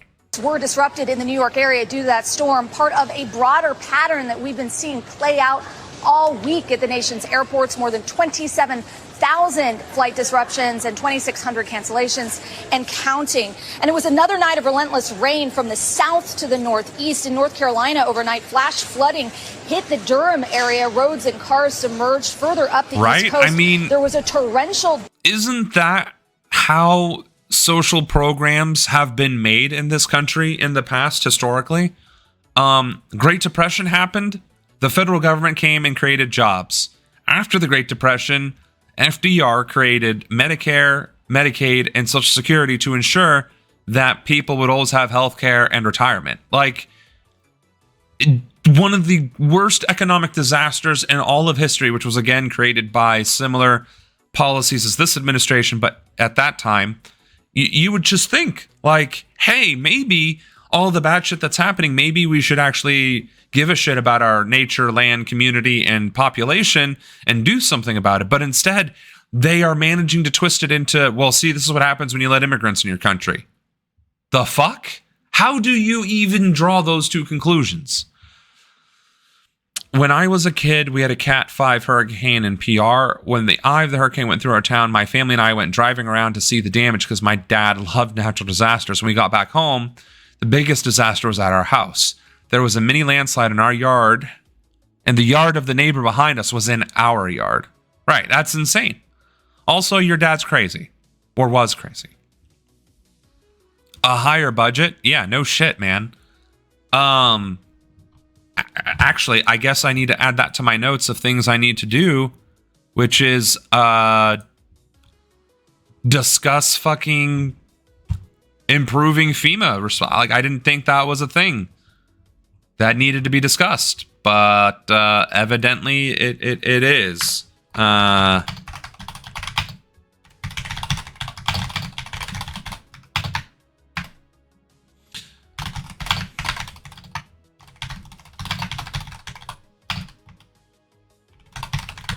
Wow. Fucking insane. Downpour late Tuesday in the nation's capital, sending water cascading through the streets and floods in nearby Virginia. Meanwhile, the Southwest is still reeling from intense flooding from Texas to Ruidoso, New Mexico, where officials say a Fort Bliss soldier and his spouse are in the hospital with serious injuries. Their children, a 7-year-old boy and a 4-year-old girl, were killed in flash floods. Now, when it comes to all of this flooding... See, that's the shit right there. It's not bad enough that it's a disaster and a tragedy, and it's also not bad enough that you and your wife are in the hospital in critical condition, but presumably they are in critical condition and they don't even know that their children are dead. But then they're going to wake up and their children are going to be dead. Like, if that were me, I'd be like, why the fuck did you save my life? Like, why the hell? I mean, so I can live with the grief of losing my children and then in a week or 2 or 3 or 4 go back to work, because you're in the military, you only get so much time off. Even bereavement leave is only so much. So I mean, that is literally like you have pretty much ensured those 2 individuals' death. Like, they may or may not commit suicide. They may or may not develop severe depression and PTSD, drinking problems, whatever else. Like, that's fucking devastating. Absolutely fucking devastating. Also, just to point it out again, because it clearly needs to be pointed out, this tragedy is exactly that. It is 1000% a tragedy. There is nothing political about this tragedy. It is a natural disaster that occurred due to, well, I guess it is somewhat political, due to climate change, okay? although these regions are prone to flooding and our government refuses to do anything about it. So I guess that's also political. But the loss of life is not political. That is simply tragic. And we can recognize that that's tragic, right? I think we can all agree that those two parents are going to struggle, to say the least, and may very well unalive themselves. Because I could not imagine. I don't even have kids, and I don't even want to pretend to have kids to go through that. So if we can recognize the sheer grief that these two are going to feel for losing their children, their 7 and 6-year-old child, was it? 7 or 4-year-old, it's 2 kids. Doesn't matter if they were 35-year-old kids. I mean, losing your kids is horrible. Why the fuck do we tolerate it when it's happening to immigrant families, to Latinos generally in our country, people crossing the border legally or illegally being separated from their children, or Palestinian families having to carry parts of their children back from the aid distribution center because Israel is genociding an entire population? Palestinian children are the largest cadre of children that are amputees in recorded history. But we can't recognize that that's a fucking tragedy. We can't recognize that that is an atrocity. That is political, because that is happening due to politics, due to racism, discrimination, and bigotry and intolerance. And the United States of America, this flag is funding it, which makes it very difficult to defend this flag. I swore to protect and defend the Constitution of the United States to represent this flag. This flag right here means a great deal to me and my family. Okay?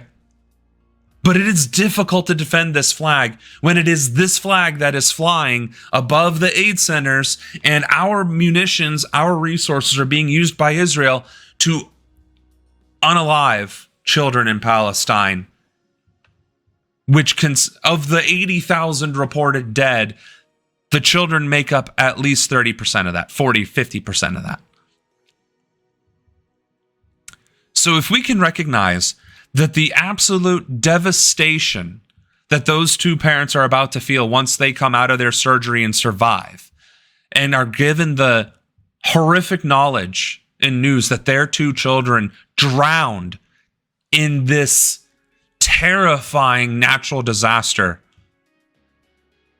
if we can show empathy and support for them, why the flying fuck, as a country, as a people, and as a society, can we not show even the modicum of sympathy and outrage for the murdered children in Palestine, the terrified and terrorized children here in America being stripped from their families by ICE and law enforcement, and evidently the National Guard and Marines?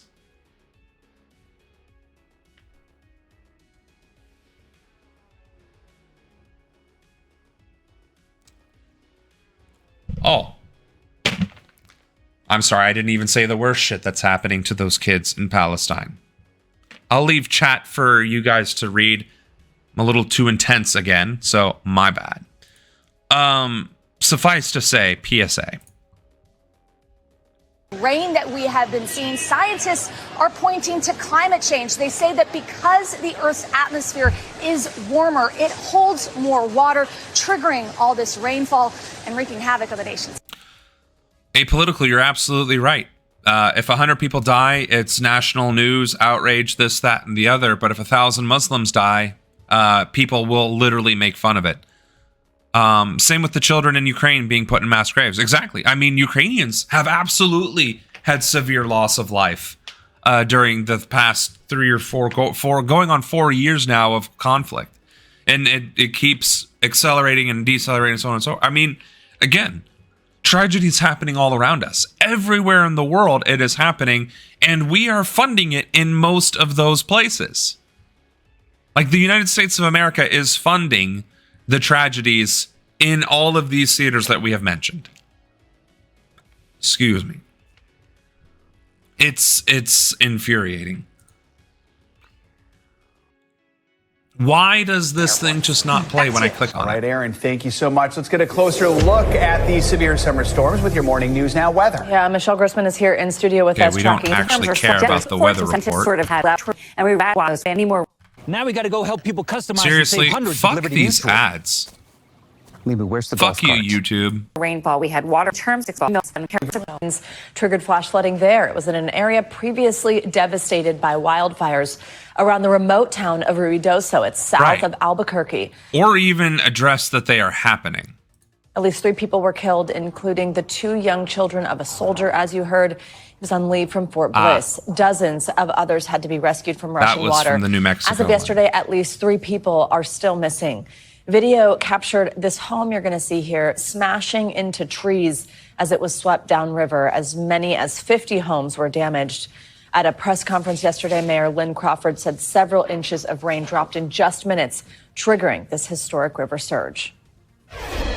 In the Rio Ruidoso crested at a historical high of 20 feet. Last year during the historic flood, it was over 15 feet. So we're 5 feet over last year. This represents truly unprecedented flooding in our community. And again, this is the part that infuriates me and why it becomes a political issue. If this shit happened last year and presumably the year before and the year before that and the year before that, this means it is something that is seasonal. This flooding is seasonal. You know it's going to happen. So why the fuck, as the fucking mayor of this town, have you not either requested aid from the state or the federal government to create, I think they're called levees. I could be wrong on what they're actually called. Dams are also often used to prevent flooding, but I know levees are something slightly different, or embankments. Like, why aren't you investing in protecting your fucking community instead of allowing this shit to happen? If I were those 2 parents and I was forced to be alive against my will with the full fucking knowledge that my children are dead, and I lived there, and maybe I even brought it up to this man's knowledge, notification, whatever, and he did nothing about it, the only thing I would be doing for the rest of my life is making this man's life as miserable as humanly fucking possible until he fucking does something to prevent the flooding to happen in my city ever again. That would be it. If I was gonna have to be alive on this earth knowing my children are dead because of something that could have been prevented, bruh. You do not understand. It's a one in a lifetime because people will die really fast because of the floods. Yeah, it's one in a life. Yep. What we were told is that we received 3.5 inches of rain on the South Fork burn scar in about a 90-minute period. That water came directly into our community and impacted the community head on. So we said from last year during the fires and the subsequent floods that this is a 3 to 5 year process and could possibly be longer. Wildfires burned. I'm sorry. What? We have dealt with biblical disaster for the past 5 years, and we're gonna take another 3 to 5 years to address it? Are you fucking stupid? This is again. This is this is exactly why I said we are too fucking ignorant and stupid to be a stateless society, because we can't afford to build the necessary things to prevent this disaster from happening every single fucking year. There's no money, there's no resources, it's going to take time. Are you fucking kidding me? There are 330 million people in this country. There are 155 million people working. Granted, a lot of those people are working minimum wage jobs and multiple jobs. The real unemployment rate is ridiculous, in the 20 or 30 percentile. And the jobs that are necessary to do this are typically manual labor. Labor intensive, sucks to suck. I get that. That sucks. But there's also a lot of engineering, like civil engineering, land, city planning, all this other stuff, structural engineering, materials engineering. There's all sorts of real white collar jobs, blue collar jobs, and labor jobs, right? Although all labor is equal, right? So it's not like we don't have the workforce and the willingness and the technology to do the fucking things we need to do. But instead, what do? We gut FEMA. We gut Medicare. We give $3 trillion to the wealthy. We create a Gestapo secret police, and we tell everybody else to fuck off.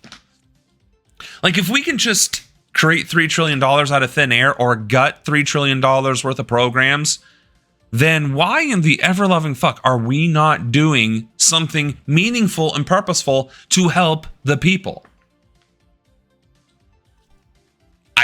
As president, I mean, it's in my website. It is on my platform. Infrastructure reform, clean energy reform, agriculture reform. I'm going to have to add FEMA to it now because we're fucking ridiculous. Economic reform, right? Labor reform. I have that all in the website. www.samronan.com/issues. You will find it all. I got to add pictures to a couple of them. Suffice to say, like, if they can shove fascism down our throats and have very little pushback, why the fuck can we, the people, not shove socialism? And I get it. It's a euphemism at this point. Socialism is a slur in America. We need a different word. I mean, I hate to say it. I really do. I really do hate to say the fact that running on socialism and communism, even though the ideals behind it, like universal healthcare, education, rent freezing, increasing wages, taxing billionaires, etc., all of those things are socialism, are communism. Even Zoran Mamdani isn't saying, I am running on a socialist platform.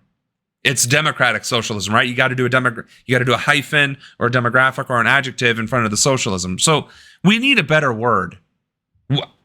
And I hate this. It's one of my shortfalls as a politician, the self-aggrandizement and the naming of things after myself. Hate that shit.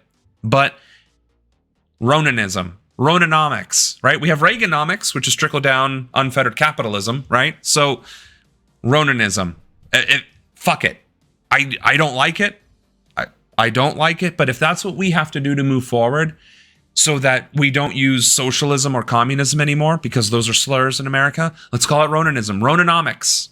That still rolls off the tongue, right? So, fuck it, I guess. Ronanomics is funding society. And if they can shove and steamroll and browbeat us with fascism, then we can browbeat them with Ronanomics, I think. I like Ronanomics better. Oh, you like Ronanism better. Well, I guess maybe we can hold a vote amongst the people when the time comes. More than 17,000 acres near this town of Rio Grande, which was last year. And the mayor there said it could be days before services like water and power are restored in some areas. Just next door in Texas, more than 100... What do you mean by that, apolitical? I was really excited for what you was about to say until I realized what it was. Do you mean naming an economic policy or theory or method of governance after myself? Why do I want to abolish SWAT? Because I want to demilitarize police forces generally. The main intent would be that you federalize all law enforcement. It becomes one institution, right? And you don't have local, state, sheriff, any of that. It's just the federalized law enforcement. And the idea is that it would be able to be held to a higher standard because it's federal. Of course, the problem is that if you have a fascist administration, they can just turn right around and turn that police force into its own Gestapo. The problem is it's semantics, because having police regardless in the hands of fascists will turn it into a secret police force at some point. So the idea is whatever law enforcement activities we have will be heavily and strictly defined, deliberately defined, and then very strictly enforced and adhered to with significantly heightened requirements to become a member of police and a very, very, very specific duty. For instance, If your job in law enforcement is to investigate, then that's all you fucking do. If your job is to test rape kits, that's all you will do. If your job is to go after drug dealers or cartels, that is the only thing that you will do. And you eliminate all civil facing positions, as in no police officer will ever be. Law enforcement shall never, ever, ever, ever, ever engage in traffic control or civil issues. Ever. They are disallowed, per that provision, from engaging with the civilian population unless they are, in fact, victims, witnesses, or the guilty party. That's the only time that a police officer under my provision will have any integration with or interaction with civilians. Now, I also don't believe in traffic control. I do not believe in enforcing traffic laws. I think that is asinine, personally. I think it's asinine. What we should do is focus on traffic safety improvement things such as roundabouts, and if we need traffic lights and devices, that they are synced correctly to avoid traffic, to avoid buildup. And that in terms of safety, all you do there, in terms of improving traffic safety, you expand accessibility to mass transit like fucking trains. Because it is safer to drive on the road when there are less people on the road. And you want to know another way to avoid so much stress and frustration on the road and congestion? 24/7 society.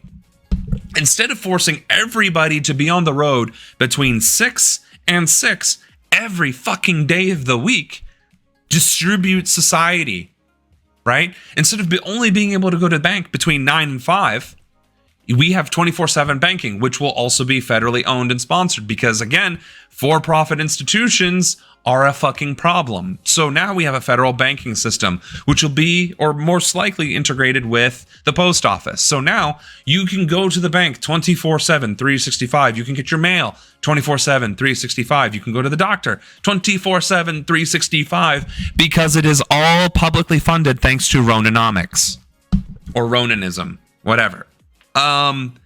And in doing so, you dramatically reduce congestion at any given point in time in the day because it is evenly distributed throughout the day. So that's, in a nutshell, why law enforcement, federalized, can be very specifically separated into their task forces and very, very minimally engage with civilian populations. Trains are based. Blimps? Well, we're already dealing with Nazi Germany. Let's not go full bore on it, shall we? Where's the train? How do you even redeem shit? I guess that's a cheer. That's an emote. Oh, it's channel points. Okay. Where's the train? I thought I made it 100 points. Son of a bitch. Did I make it more expensive than that? Why can't I find the train? What? Bro, I fucking added this. I specifically added this. Yesterday, in fact. Oh, there it is, because it's new. All right. I was like, motherfucker. So did that do anything? I feel like, shouldn't that have popped up all over my face? I redeemed it. What in the hell?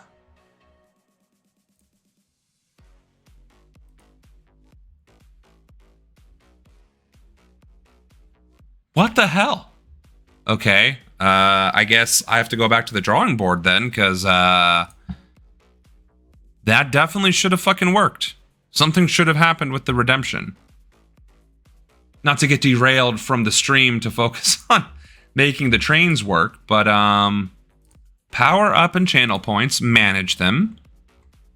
Trains is active, is 100 points. Edit. There's no text required. Activated when viewers unlock this reward for the first time. And it should show the train. All right, let's change the color on it, maybe. This is so stupid. See, fuck Twitch. Derailed. Oh my god. Are we really puninating right now? Okay, I redeemed it. And nothing happened. Are we able to redeem anything? So that worked. Hold on. I think I remember now why it doesn't work. Shit. God, it was because they changed the way this shit worked. I think it has to do with themes. I just don't know where to get that. Hold on. Viewer rewards. Settings? Community. Shouldn't be analytics. Alerts. Oh, it's under the alerts. Edit the alerts. Okay. Mea culpa. Mea culpa. It's because the trains didn't get... I guess it doesn't automatically add them. Add a new variant.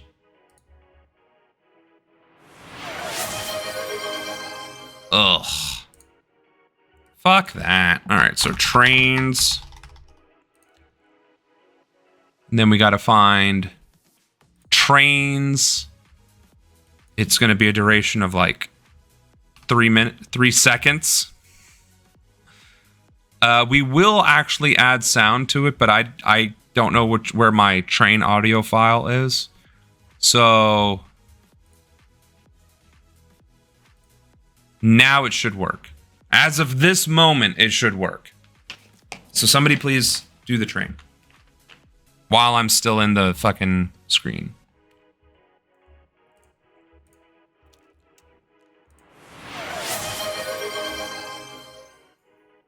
Okay.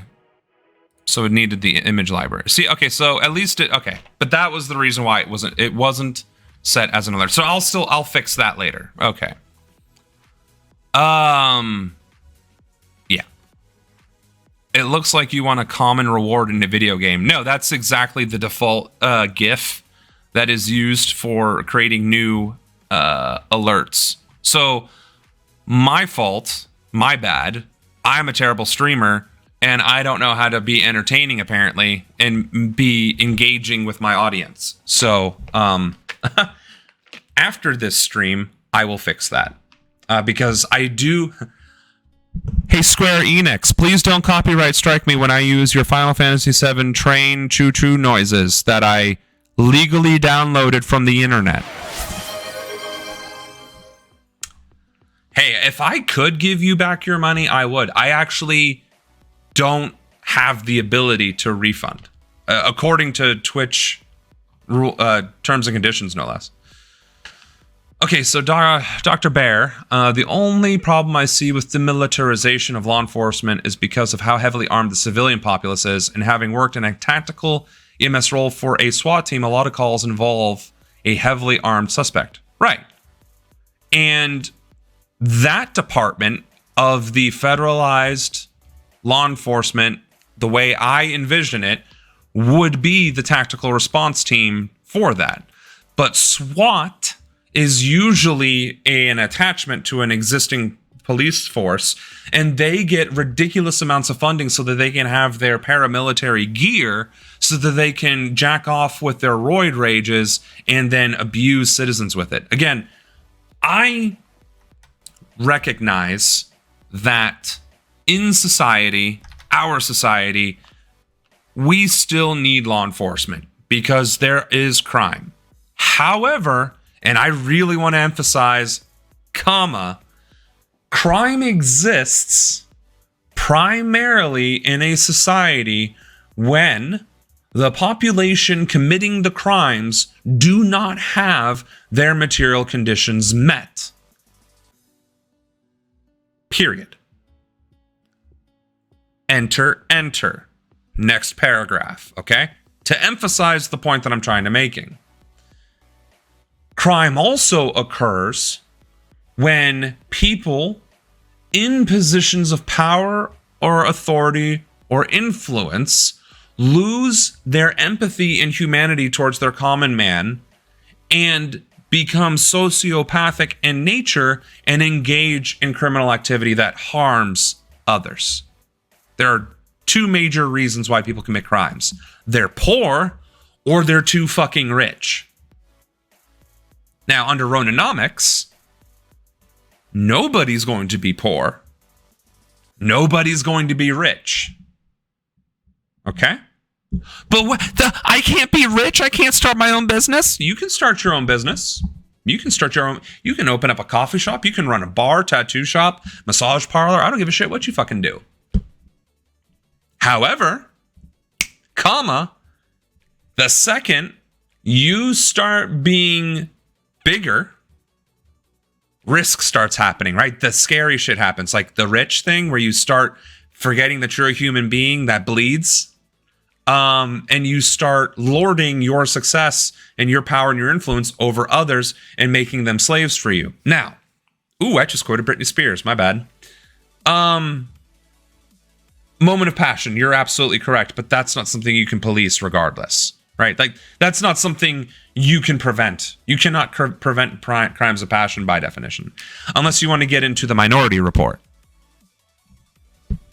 And no, we don't. Okay, anyway, my intentions is to create a society where everybody can thrive and have their needs met, and if they want to go explore things or start things or do whatever, government will absolutely help and enable and empower that. Like, you want to start a lounge or a hookah bar or a regular bar, whatever. Go to your bank at any time of day. You will have a financier, a finance planner, a financial planner, whatever they're called, work with you in figuring out a business plan to make that happen. And they will work with you because your dreams should not be for us to dictate and your inability to fund them, right? If there's available space and an idea, go for it, right? Within reason, right? If we're going to have sex shops, we can't have sex shops next to like the candy store for obvious reasons, right? So that kind of pedantic bullshit aside, wealth generation, though, will be heavily regulated. And corporations and businesses will be heavily regulated. If I could do screamo metal, I would do that right now into this microphone for emphasis, but I can't, and I don't want to disrupt the other office workers in the Oval, right? That would be rude. My point is, you won't be able to be rich or become a conglomerate or a corporation or whatever else, because this government, shall not allow it. Because we have seen what that does to people. And at a given point in time, if you allow a private institution to grow sufficiently, it will try and dominate, whether that's the industry, whether that's its employment, its workforce, whether that it's its local community or its area of operation, and eventually the global market and governments. So, no. But the main topic here was law enforcement. I keep getting distracted. See, I would love to just talk about policy for 3 hours, but I am a fucking train. Just here, there, and everywhere. Actually, that's not true because trains only drive on the rail track, so I'm derailing constantly. But yes, to the point of law enforcement, there is a purpose and a need for it, unfortunately. But I would argue that the need for law enforcement diminishes precipitously in a highly educated, highly supported population. If you have your material conditions met and you're well educated, you don't typically commit crimes. And part of that education needs to be empathy. We are struggling in that. We are a very selfish and unironically insecure people in America. Is 10 million allowed? No. I think I might have my tax policy written in such a way that you just can't be a billionaire. So I guess 10 million is allowed. Taxation reforms. Taxed at 99%, 10 million taxed at 95%, 1 million taxed at 90%. So realistically, you get taxed a normal amount, 30%, at 1 penny less than $1 million. And every penny from 1 million and above is taxed at 90%. So, no. Well, if you can keep 10 million after being taxed 95% or 99%, it's all yours. Yeah. So anywho, Ronanomics. Here's the thing too. At a certain point, if everybody's material needs and conditions are met, and I guess we'll go back to this screen. Sorry. At a certain point, $100,000, $110,000, or the economic equivalent of having $100,000 or $10,000, you are able to afford your home. You're able to afford healthcare, although it would be universal in this case. You'd enjoy nice things, vacations, nice food, whatever, right? Like all of your material conditions are typically met if your salary is in that 100,000 mark. And in most states, you can thrive off of 80,000 a year. In fact, I was able to buy a house on an $80,000 income. Half my check is now going to a mortgage, but it them's the ropes, right? So that's under our current economic system, right? 80,000 is pretty livable. 100,000, 150,000 is what you pretty much need if you want to have a family, right? Like wife, kids, the whole 9 yards. If you want to be the breadwinner in the nuclear family, you need to be bringing home around $100,000-ish. 80K can do it, but you're not living Moss, if you will. Now, that being said, if healthcare is free, if education is free, if housing is reduced to only 10% of your income, if childcare is free, if insurance is free, if job training is free and guaranteed, if it is guaranteed to have 30 days of vacation, which I think it's actually more, if it's guaranteed to have 3 years of maternity leave, which I'm fairly certain I created that. If not, I will update it. And if you then aren't getting taxed until you make $100,000 in the first place, you are taking home up to $100,000 straight up, regardless. So with $80,000 a year take-home pay, $4,600 is after taxes each month. That's after taxes $55,000, right? So that's living decently. Now, just from my tax reform alone, your $80,000 salary is $80,000. So your net income has increased by $25,000 or 40-something%. So your net income has already increased by nearly 50%, period, dot. But now your cost of living is tied to your income, which means if you make $80,000, you're only paying $8,000 a year in housing. If your income is $30,000 a year, you're only paying $3,000 a year in housing, right? So your material conditions have improved, your cost of living has gone down precipitously, and you're not being taxed on any of that shit. So what was I going with? Where was I going with this? I just went off on my tangent and I forgot the main purpose again. I'm so sorry, folks. People will not have money, and something to do with crime. Oh, why we don't have rich people. That's it. Because eventually when you have all your needs met, you will want more luxuries over time, but the return on those luxuries, like going to Disneyland every year and buying a Maserati or a Lamborghini, that doesn't give you the same return in joy, which is again why higher education teaches you how to regulate your own emotional and mental health needs. And so then you start focusing on experiences or expression, art, travel, marriage, going to school just for fun, trying new careers just because. Instead of accumulating things, which is capitalistic and consumerist, you are accumulating experiences, which is far more human.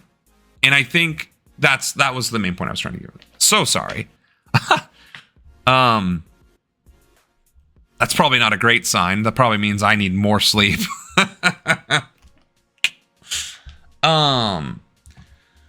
Okay, so we have a second question. Are you federalizing all first responders or just the police? We are federalizing the entire economy. So every industry, every economy, every utility, every infrastructure, every agency, every institution will be publicly owned. Which will again expand capabilities and accessibility in most cases. So for instance, why is China capable of building 1,000 kilometers worth of high-speed rail every year? Even though they are somewhat capitalist, or more capitalist now than they were, it's because a lot of their shit is state-owned, right? State-sponsored, publicly owned, right? And so they can dictate those funds and resources as they need it. Now, if you federalize everything from raw materials to refining those raw materials to turning those raw materials into parts and then those parts into things and those things into products, right? And then the entire assembly line up and down and across, you can then integrate that directly into the economy, directly into the national budget, and directly into the GDP. The GDP currently is implied. We create $28 trillion a year per capita, or gross domestic product, based on profits of the capitalist model. Instead, we will produce things because we need to produce them. We will make things because there's a demand for them. We will focus on these crops and these tasks and these things because we need them in America. We will focus on this stuff and this stuff, though, as exports because the surrounding countries need them. But we will be able to dictate the terms of when, where, how, and why based on actual metrics rather than, well, it's profitable or it isn't profitable. And I guess that would probably lead to a political question of will we have a closed economy? Not necessarily, but potentially. Because there's obviously a lot of stuff that we don't have in America from a raw material perspective and the lack of infrastructure such as the manufacturing capability. So we can't be completely closed, but we could get to that point eventually insofar as being able to produce the things that we Americans need and consume. Import policy, again, would just follow whatever local economic costs and prices are. Same thing with our exports, right? Just because we can dictate the terms of our own economy doesn't mean we want to disrupt the global economy per se, right? Because dismantling the stock market is going to disrupt the global economy, but that's a them problem. I don't give a shit about that. I'm getting rid of the stock market. Like, fuck the stock market. But in terms of production and real value of goods, there's a way to do that for domestic prices and then export prices as well. If it costs us 30 cents to make, I don't know, well, it shouldn't cost 30 cents, but say it does to make clips, then we would charge 35 cents to like it costs the country 30 cents to make a clip. When you go to a store in America to buy a clip, it would be 35 cents, something along those lines, right? But globally, it costs 40 cents to make the same clip. So when you export to them, you would have to charge 40 cents minimum. Otherwise, you would drastically undercut the global economy and disrupt the entire supply chain, which, although would be bad, is exactly what China did and is why they are the number one producer and manufacturer of things in the world, because they did undercut every other manufacturing industry in the world to be dependent upon them. So that's also an option.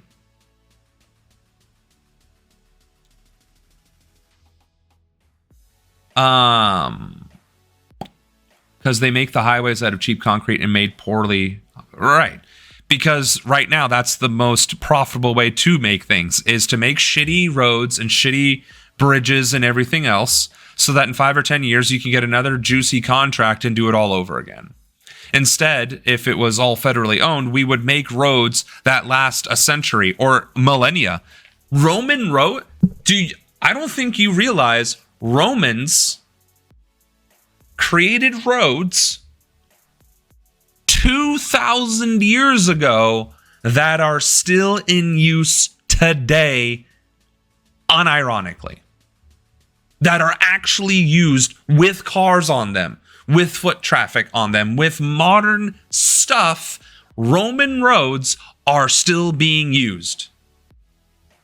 That's the kind of shit I want to make in America. That's what I want to invest in America, but with trains.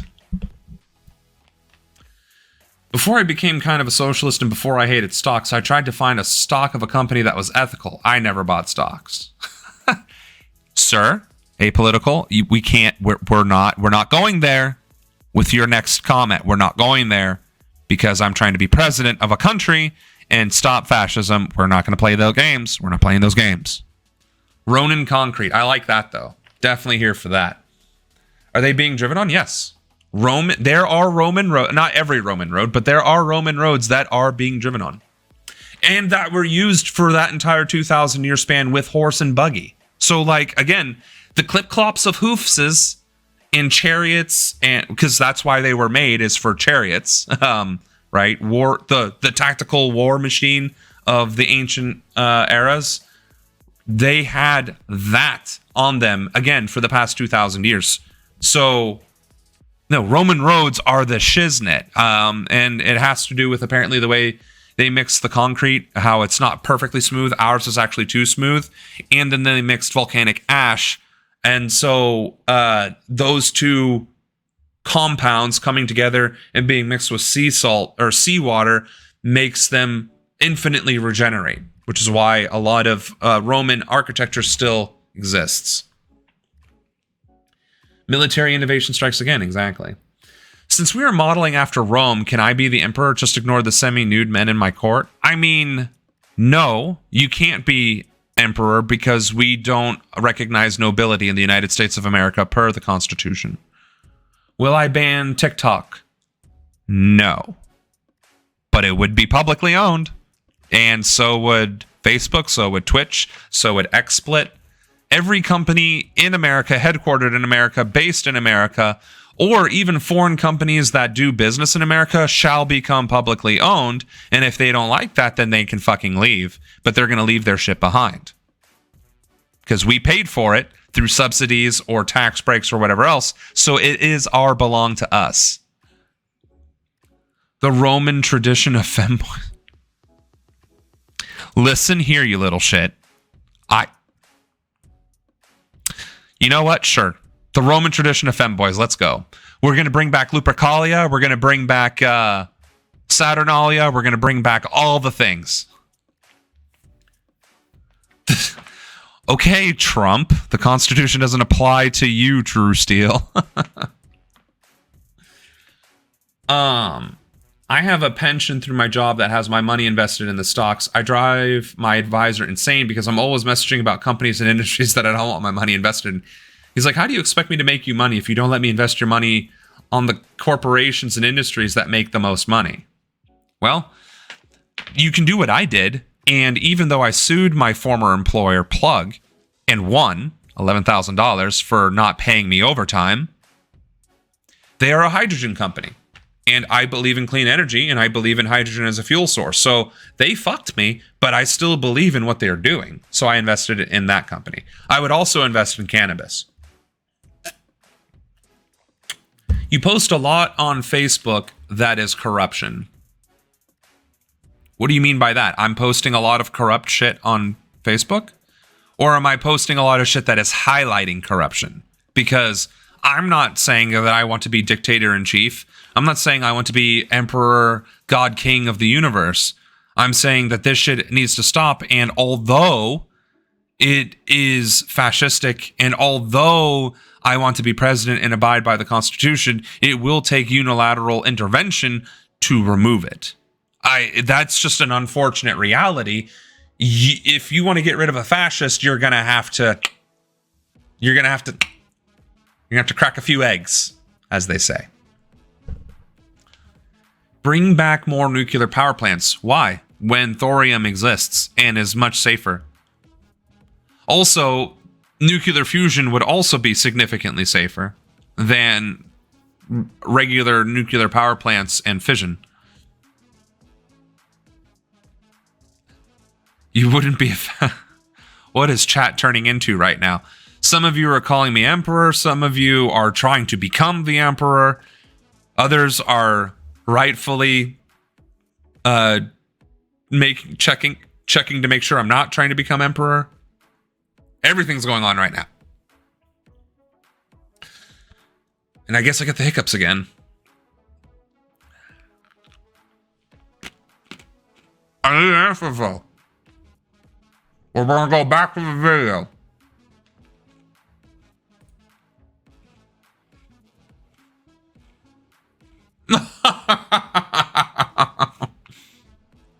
You know what, Dr. Bear? I can respect that. I can respect that a great deal because I don't know if I have an autistic fascination with trains. I'm just doing it for the memes. And I do actually like high-speed rail. Don't get me wrong. I would love to ride. Okay, maybe I do actually have a bit of an autistic fascination with trains. Still, I get it. That was an evil emperor laugh. No. Not evil.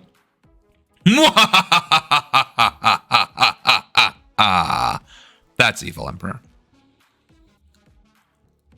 I'm not a conspiracy theorist, but I'm just making an accurate assessment. Well, here's the thing. Let's just hypothetically go down that road.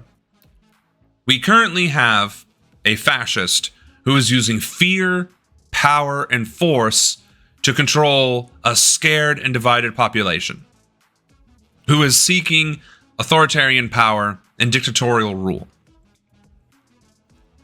I will depose that piece of shit, but using the same authority, actually implement policy that will allow prosperity to ensue, access to healthcare, access to education, improving your quality of life and cost of living, and meeting every single one of your material conditions to survive.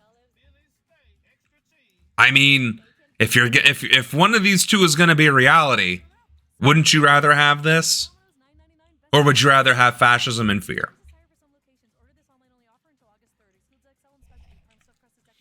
All well and good until Trump decides he doesn't want any more elections. No, I agree with you. That's why I said I will do what is necessary. I will become president. It's a question of through elections or through 1789 activities or 1776 activities. If you ban crypto, my dad will be poor. Fun fact, I would be poor too. My thing with crypto is it doesn't need to be banned. It also doesn't need to be regulated. Because it's not, it is a technology that is also being used as a currency by people. When government tries to get their grubby little mitts in it or tries to integrate it with stock markets, that is when the crime and the manipulation occurs. But it's a technology. That's all it is. Crypto is a technology. It is a secure protocol. That's all cryptocurrency and blockchain technology is. Cryptocurrency is a byproduct of the blockchain that allows you to interact with the blockchain. That's it.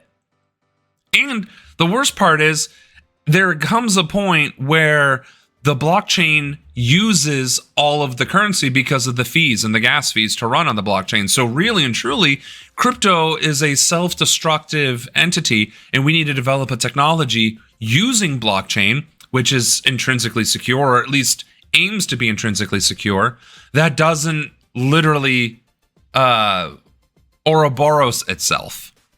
Because there will come a point where the gas fees with Bitcoin and Ethereum become more than there is left. Does that make sense? And then that scarcity ends up destroying the data and the integrity of the system. Founding fathers made the Second Amendment for a reason. Exactly. They did. And there are 15 people currently being charged who need a lawyer to argue that for them. That's why leftists need to get their pew-pews too. True. But that is, I am not advocating for violence. I'm not advocating for anyone to go attack government officials. I'm not saying that.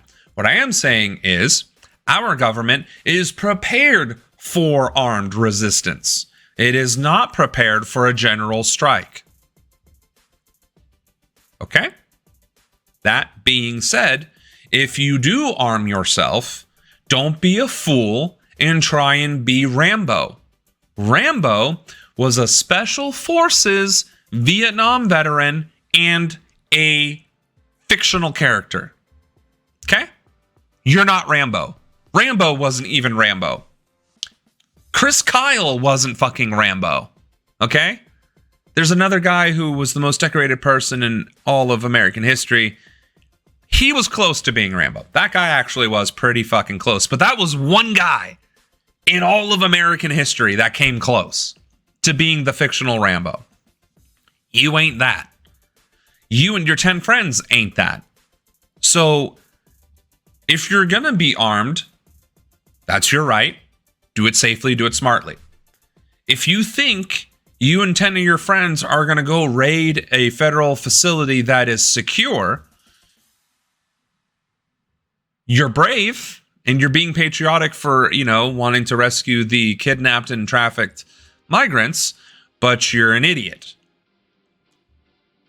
Now, if you have 2,000 to 2,500 friends, you're being patriotic, brave, and systemic. You can surround the facility. You can force them to comply through sheer numbers, and then you can liberate them through, honestly, not having to fire a single shot, just the implied threat of that shot. Okay?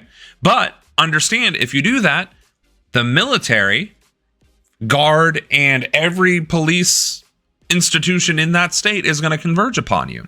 Because again, the state is more than ready and willing and able to respond to threats of force and violence. What they are not able to contend with are strikes and you not going to work and making billionaires rich.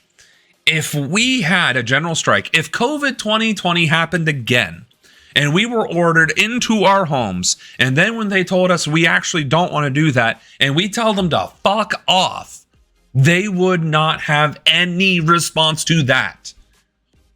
So instead of the military violent overthrow revolution of the military and American government, which is fanciful and it has a certain catharsis to it, I won't lie. We could instead focus on simply doing what the Romans did. Again, it's all about Rome, I guess. The exodus of the plebs. That every pleb, every citizen, every worker left Rome and left the remaining 100 patricians to go fuck themselves. And then after about 2 or 3 days of that, the patricians were like, wow, we fucked up. We should not be doing this. And the plebs were like, yeah, because next time we'll burn your shit down. And then they would actually do that too. So there was a little bit of violence involved, or at least the implied threat in most cases. So what I'm saying is, implied threat of violence is just as effective, actually more effective than the actual violence itself. Because they cannot control an entire population. They can't. They think they can, they can't. There's 2.6 million agents, if you include the military, in the United States of America. Between the 1.3 million officers, which are all local, state, and federal police forces put together, and the 1.6 million military members, that's about, or maybe it is 1.3 million, either way, which includes the National Guard, reserves, and active duty, that's 2.6 million. We can round up to 3 million just for funsies, and that's only 1% of the population. And not all of them are combatants. Let's be very honest about that. Most of that 3 million is probably administrative. They're not boots on the ground.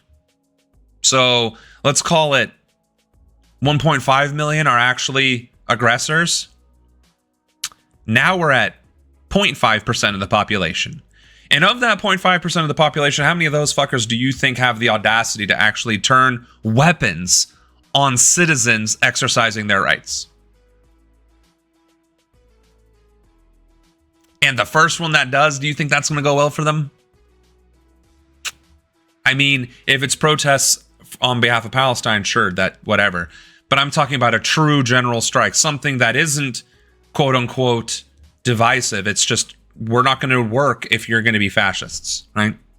A general strike would be the singular most effective form of resistance in this country specifically, because we're so consumerist, because we are so capitalist. If we aren't constantly producing and making them money, it all falls apart. Which is why it is so detrimental to them and imperative that we are slave labor so that they can continuously profit. They don't have savings. They don't have fallback funds. If we aren't producing, they aren't making money. We saw that in COVID, and it has only gotten worse. If we want to undermine the United States of America, we have to strike. Like as in strike as the workers, not strike as in violence. Because I don't want my channel to be canceled.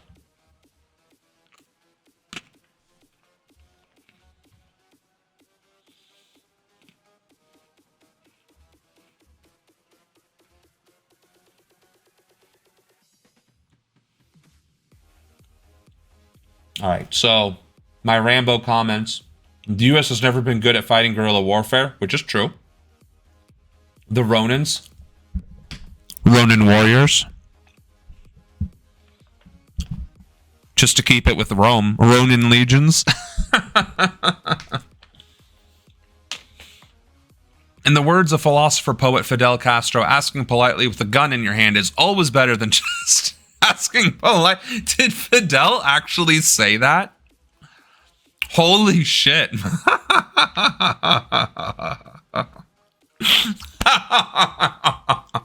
That is the most based thing I have ever fucking heard in my life. Excuse me, sir. Could you please simmer down, please? Okay. Fuck off. You're right. Fuck me, right? Okay. Sir, can you please simmer down? Oh, now it's yes, sir, no, sir. Thank you. You have a great day, too. God damn, that's fucking hilarious. They want to make sure that we don't have the funds for a sustained strike. Exactly. And again, that goes back to why my Ronanomics policies are predicated on empowering the society, because then it doesn't matter. If the government fucks up after I'm out of office, you are in control. You are implicitly in control. So if a government in some point in the future fucks up, we can just look at them and be like, are you fucking stupid? Ronan fixed this decades ago. Like, we're not stupid. We are taught and learned from birth to adult to death to never trust your government, to always push back, and to always stand your fucking ground. So who the fuck do you think you are, buddy? Oh, and he also made sure that we had the implicit right to overthrow our government. That was one of his executive orders. Like, you can, and you should, and you must murder any president or any government body who tries to strip you of your rights and your freedoms, especially if it looks like this. So, fuck around, I guess. Because I don't want my channel to be canceled. Yeah, I can't advocate for violence and violent overthrow of the government. I can't advocate for that. Which is why, even though I can't do that, I also wouldn't, because it wouldn't be as effective. First of all, let's be honest. Everybody in chat might be willing to take a bullet. Might even be able to have the mental and emotional fortitude to take a bullet. Y'all don't represent the majority of Americans, okay? Most people, humans, not just Americans, but humans, are fucking cowards. When their flight or fight instinct kinks in, It's 1000% flight. Run away, crying, whatever else, hyperventilating. So when bullets start flying, 99% of the population is definitely not going to be able to deal with that. I'm just keeping it real. So a violent revolution is unrealistic in the first place. Just outright. And for another, why blow up everything to rebuild it later when you could just shut it all down implicitly? Nobody goes to work. You can't fire us all. And even if you do, guess what? We're not coming back. So go fuck yourself. Oh, we're not fired. You fired us. You're not paying us, but we're still going to make widgets. We're still going to go to the grocery store. We're still going to stock shelves. We're still going to transport goods because people still need to survive. And we don't need you to do that.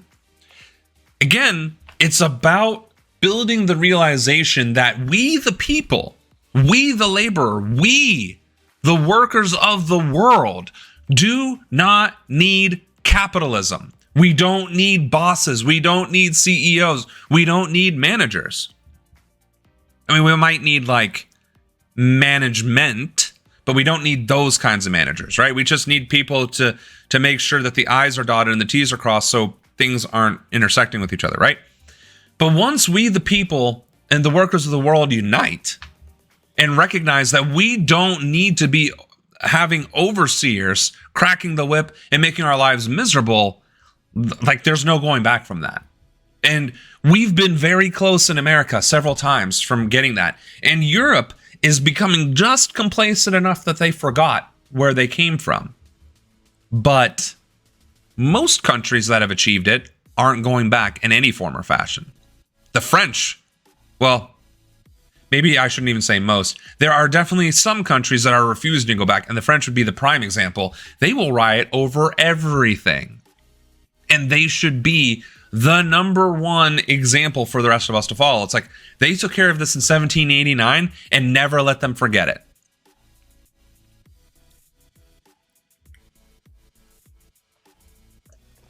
All right. But also remembering strikes in the early 1900s, companies have no problem using armed private investigators to try and break up strikes or protests. True. That is very valid. That's why I said a general strike. I didn't say just you at your one little company or your one McDonald's strike. I said the entire country doesn't go to work. That's what we should be aiming for. Because there aren't enough Pinkertons to stop or force every worker to go back to work. That's the whole point of a general strike. And yeah, exactly, Anna. Apolitical, like that's not an idle threat. Like Anna absolutely did get permabanned and was not able to recover those accounts. And she had quite a lot of content and data and connections on those accounts. Would you let another Trump run the country after you led if they beat me in an election? That's a very good question. If I ran against a fascist and lost after my 2 terms in office of doing the things I just explained, and people wanted to go back to fascism after having the world handed to them, I think I'd probably let it burn at that point. I'd probably become a villain. That would probably piss me off enough to where I would become a villain. But I also don't think a country would go to fascism after being given Ronanomics. I don't think that's how that would work.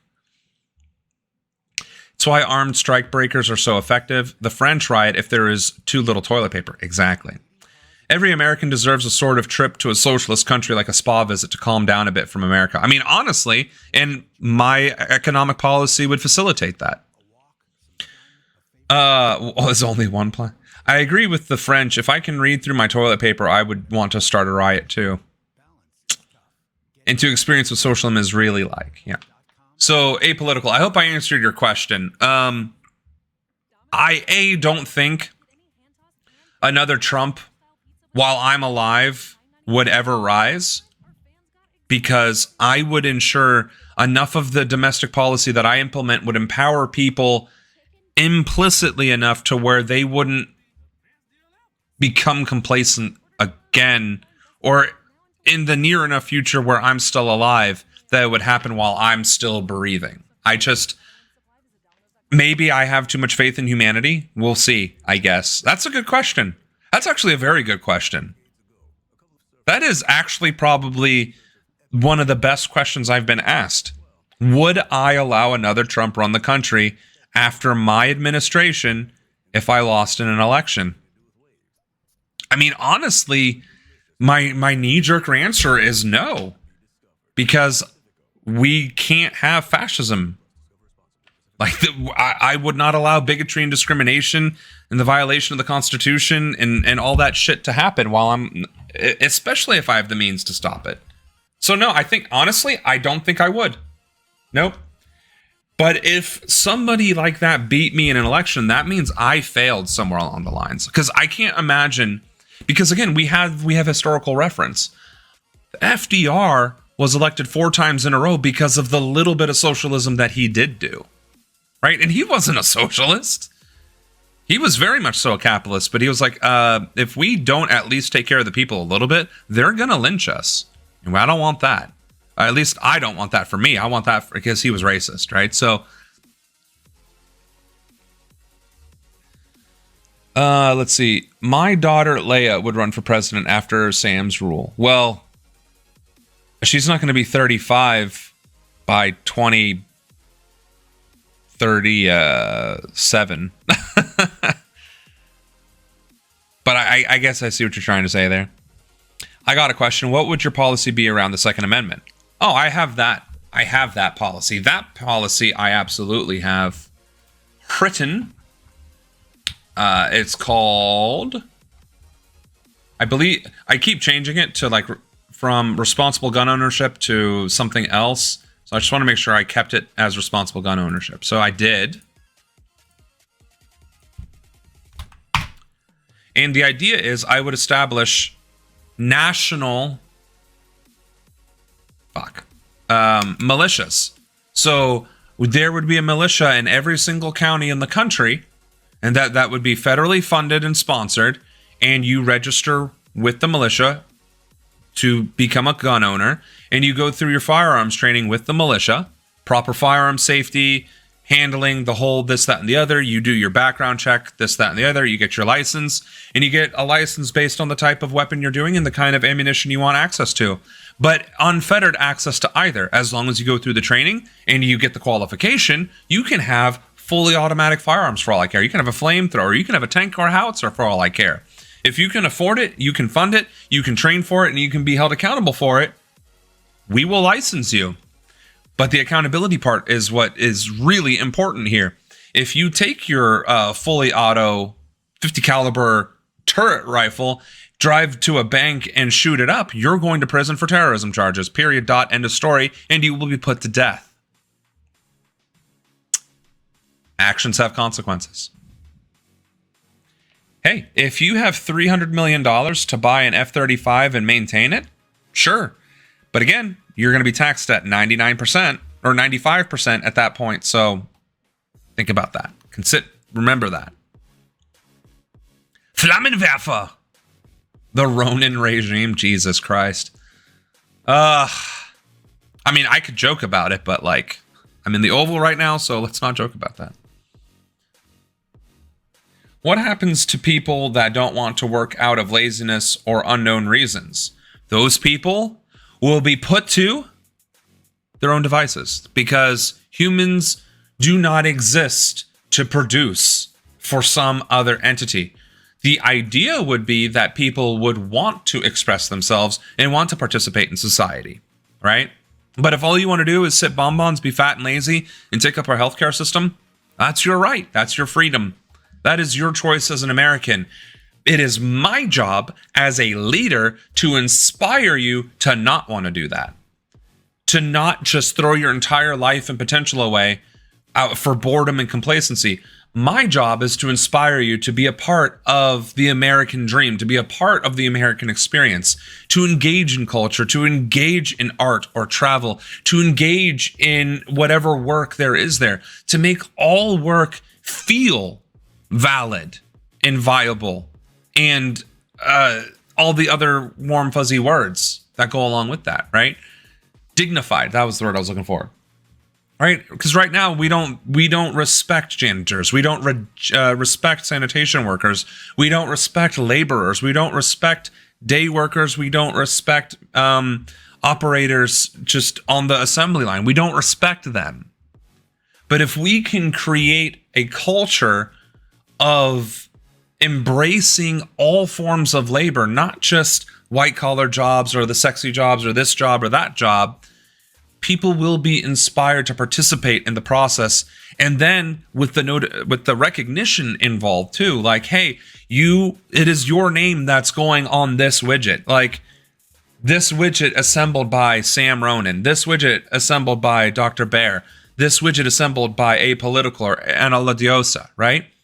Your name will be associated with the products. You will have ownership. You will have agency over the things you do. And that is how you inspire a people to not be lazy pieces of shit. But if even after all that, 0.1% of the population are lazy pieces of shit, so be it. I'm not going to dismantle all of that because 0.1% of the population choose to be lazy pieces of shit. And I'm also not going to execute them. That's also stupid and creepy. I don't know why people always jump to that. As a first responder, I'm perfectly fine with responding to calls for people who want me to replace the battery in a fire alarm, then not respond to a life-threatening emergency because they are afraid of the ambulance cost. Exactly. And that is exactly the point. Like, we should have an overabundance of first responders and medical personnel. Like, if there was ever an overstaffing that we could afford to have, it should be in the medical fields and in the first emergency response fields. Like, honestly, everything should be overstaffed. We should have too many workers and not enough work, so that when people go on vacation or choose to go home or are sick, we have a healthy supply to go around, instead of working people to death 24/7, 365. How do you make it compensate enough to not make it feel like it's volunteer work? Well, I already said that wages would be improved, and because it would all be federal workforce, you'd be on the GS schedule, which would be adjusted to accommodate cost of living, cost of goods, and the real economy. Stalin moment? I guess you're writing something. I like my job. I'd like it better in a socialist society. Yeah, my job's perfectly fine. I'd love it more if it was remote. And that's the thing too. Mandatory remote work. Like, if your job can be done from home and you want to do it from home, you should be able to do it from home, or from the beach, or from Spain. You know, like, this whole you must be in the office shit is weird also to me. I was referencing how putting the lazy people to death was Stalin-like. Yeah, no, I am not. Hey, I am not doing that because I think that is weird and stupid, to be clear. But people do think that, and I just wanted to be very clear that that's wrong, and it undermines the good that you can accomplish with a robust social empowerment system, rather than throw that all out the window because of lazy people who are genuinely lazy.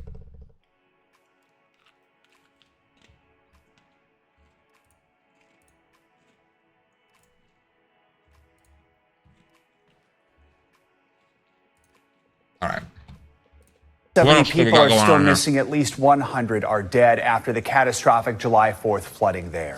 As the number of deaths continues to rise, officials are facing tough questions about whether enough was done to warn people to get to higher ground. Yesterday, Governor Greg Abbott said lawmakers will address the flood response in a special session. It's going to be on July 21st. In the country? Includes proposed improvements to early flood. Oh, okay. Trade partners. Same old phone? Nah. Upgrade to the new Galaxy Z Fold 7.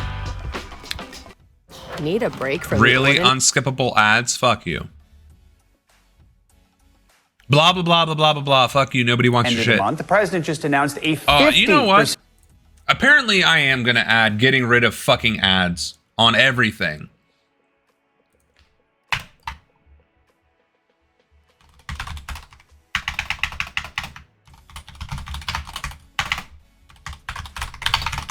Because that shit's fucking annoying. Oh, I wouldn't have to deal with what I deal with at work in a social society. You know, I mean, that's true. Bad leadership is bad leadership. I've watched so many TV about America. I feel like America would be boring without capitalism.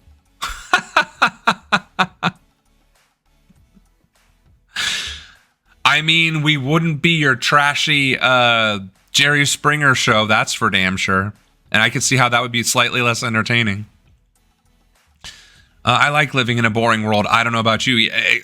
I'm right there with you. I like to pretend I'm a hero slaying a dragon and conquering the evil overlord in video games or watching it on anime. I don't want to actually have to be the hero slaying dragons and conquering the evil empire. Like, because that's ridiculous. And again, being the poor boy with no resources and no influence, but also not an author and team writing your entire storyline to help you along the way, sucks. I wish I had some plot armor. I really fucking do. Dystopian is not boring, but it's also not fun. But still, I have a romanticized view of America, and I do too.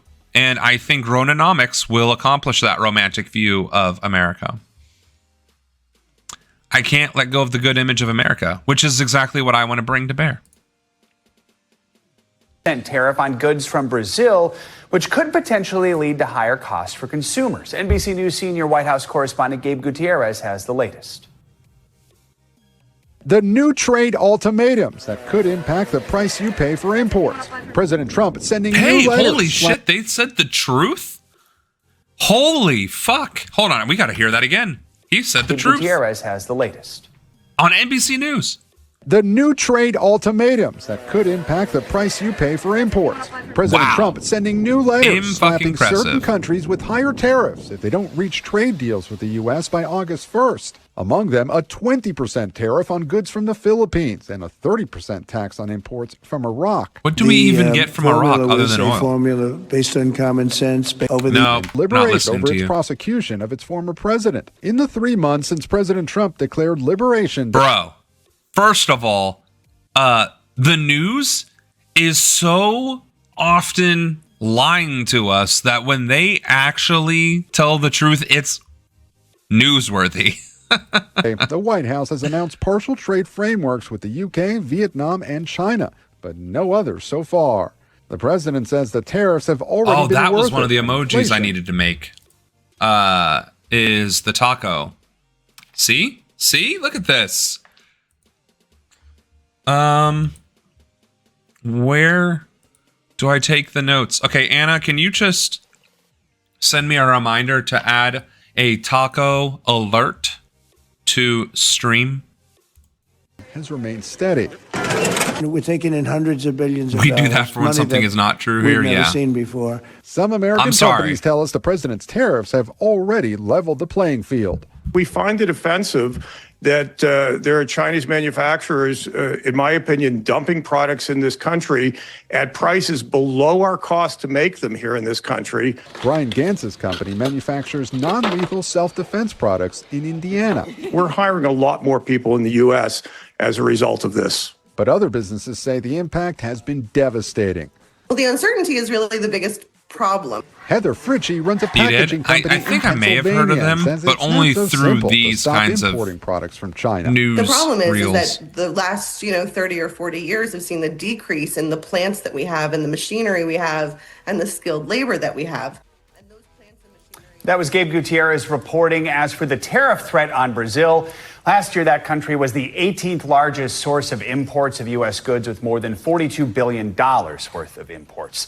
Let's continue the conversation. Bring in Caleb Silver, editor-in-chief for Investopedia. Caleb, good to have you with us. So we just heard in Gabe's piece there, Brazil facing a 50% tariff jump. I mean, unfortunately, as an EMS first responder, what do you need pepper ball guns for?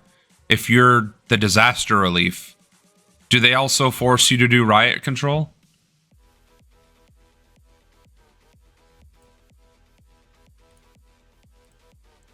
Because, I mean, that would suck. For tactical emergencies.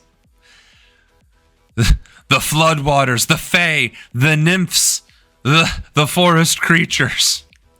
Largely rooted not so much in economics, but in politics. For its part, the president of Brazil says it's going to respond with reciprocity. What should we know about this trade relationship? Yeah, it's not that big of a trade relationship. It's about $17 billion. And actually, there's a trade surplus with Brazil that the United States enjoys. But it's the mineral oils that we import from Brazil, coffee that we import from Brazil. They're also a big producer of meat and other products like that. See, this is the part that also kills me. Trump is fucking with coffee in America. Do you understand how stupid that is? This country's economy and culture and ethos revolves around identifying with what kind of coffee you drink in the morning to go to work and to bitch about work and to bitch about how you can't even do your job without coffee. And this motherfucker is going to threaten the coffee trade in America?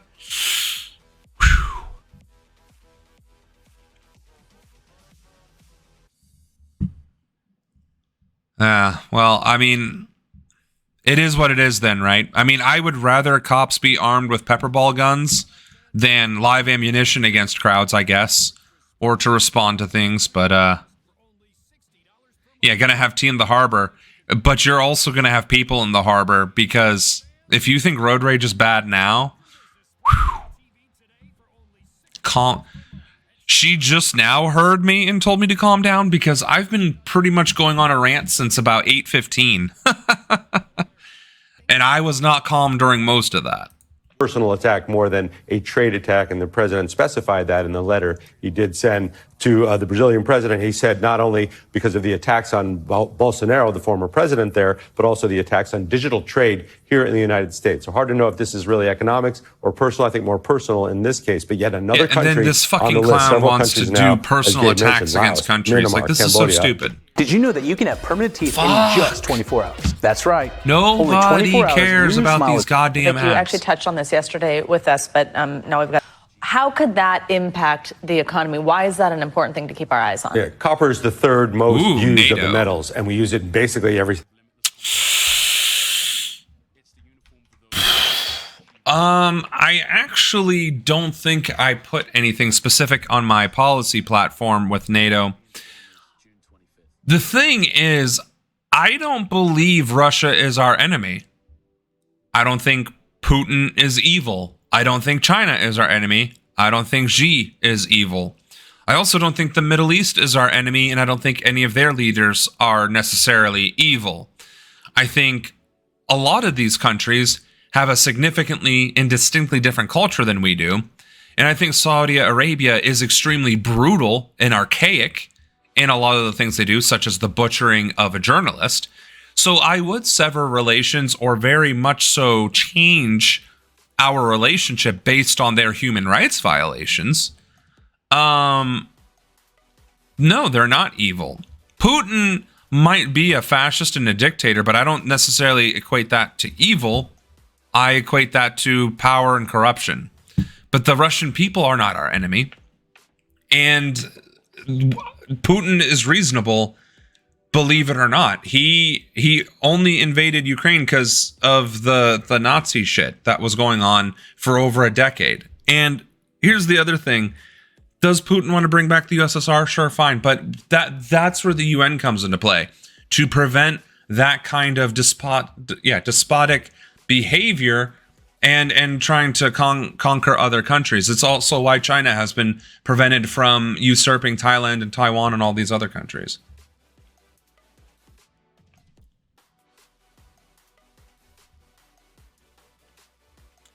You're saying Putin and Xi are also committing genocide. And you're not wrong. They are. Xi is targeting Muslims in China, and Putin is pretty racist and homophobic. I'm not saying those things aren't the case, but I'm saying that as a country, they are not our enemy, and we don't need to treat them as an enemy. We can treat them for the human rights violations that they are, but that doesn't mean they are our enemy. It means the international community needs to hold them accountable, and we can do that. Maybe I needed to be clearer on that.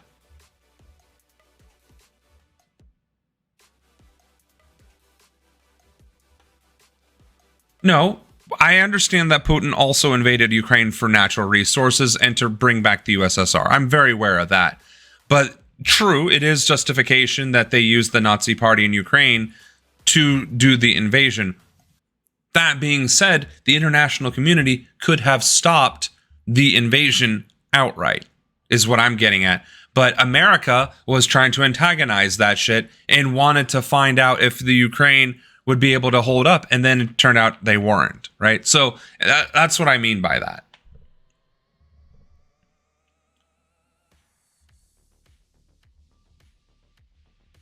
Okay. So that's the weirdest thing you've heard me say.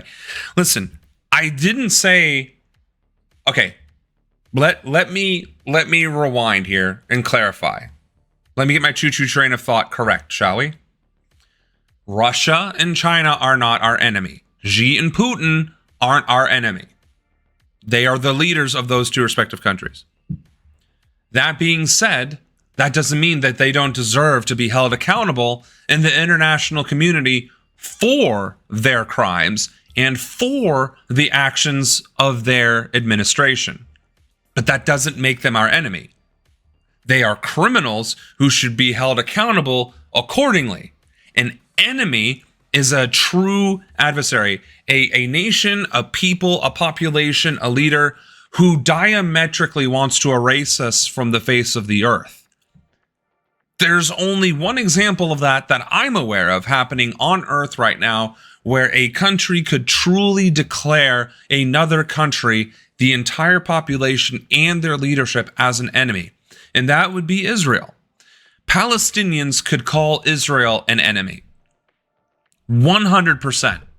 Palestinians have every right to call Israel an enemy because they are. And therefore, the Russian in context, the Russian people aren't trying to genocide anybody else other than those ethnic groups, which is bad, which is a crime, and Putin and his administration should be held accountable for that. Right?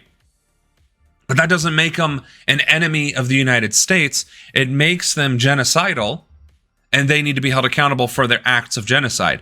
But Israel is an enemy of Palestine and wants to erase an entire people off of the face of the earth, their country, their heritage, their culture, their existence. What Russia's doing is going after specific demographics in their country, not the existing of that entire demographic on planet Earth. Does that make sense? Genocide's wrong. Ethnic cleansing is wrong. Needs to be held accountable. Them doing that and being held accountable might make them our adversary, right? As in, the America might have to intervene against Russia to prevent the genocide or the ethnic cleansing, but that makes them our adversary. And in diplomatic terms and in legal terms, there is a difference between an adversary and an enemy. So maybe that's where I lost you on that. So I hope that clarified it.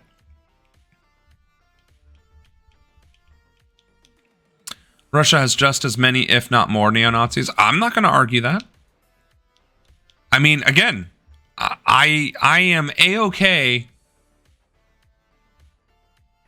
Putin threatens to nuke Europe every week. Sure. And China sits back and says, I will buy everything every week, right? That's what I'm saying. They might be our adversary. I will concede that point.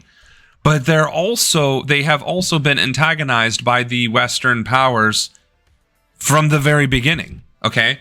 We created the tension. We created the circumstances that allowed a Putin to rise to be a genocidal fascist, right?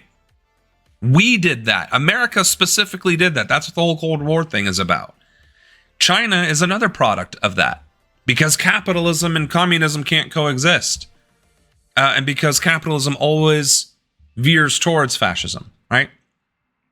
But that is the history that led to the present. That doesn't mean Russians hate America. That doesn't mean Chinese people hate America. In fact, the Chinese pity us after they found out what was going on in our country and we found out what was going on in their country. They were like, oh, you poor Americans. I'm so sorry. So you're saying America first as in number one enemy. I'm saying that I am not going to get on stage and lambaste Russia as a whole entity. I will target Putin's administration, his leadership, and the actions of his government. But I am not going to condemn the country of Russia. Because the Russian people are just as much victims as the American people are of Trump.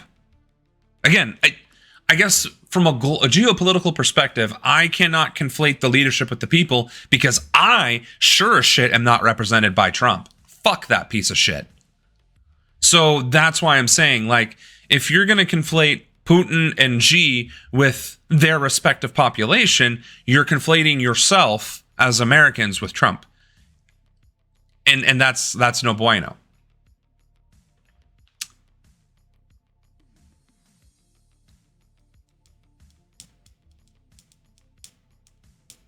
Okay, you guys can argue about the Cold War, which is well over. But suffice to say, NATO, the alliance, the North Atlantic Treaty Organization, only exists and is only necessary because of the constant antagonism against Russia, which creates the threat. So again, if you improve relations with Russia, de-escalate the tensions, there's no need for NATO. There's no need for BRICS. There's no need for any of that. And we can just trade amongst each other, cultural exchanges. I mean, call me a tree-hugging hippie, I guess. I mean, to the point, though, if Russia acts out of line. For instance, say I become president, I talk to Putin, and I say, listen, you and I both know you don't give a shit about the Nazis in Ukraine because they're in your own country too. What you give a shit about is the lithium and the natural gas. If I, as the American president, turn our claim to natural resources in the Ukraine and wash our hands of it and allow you to have a reasonable portion of that resource in exchange, will you stop the fighting? And he says, no, I want Ukraine and I want it all. Then we have a problem. Then we have a problem, and I will make sure that he knows that there will be a problem, and we will act accordingly because I am not afraid to get my hands dirty and to act accordingly. That being said, I don't believe Putin would actually want an outright war with America over $500 million worth of, or $500 billion worth of natural gas and lithium when he is increasing his trade relationships with China and his region outright. Wouldn't be worth the cost. And that's the thing. We are effectively evolving past the need for open warfare because economic influence is that much more impactful in modern times.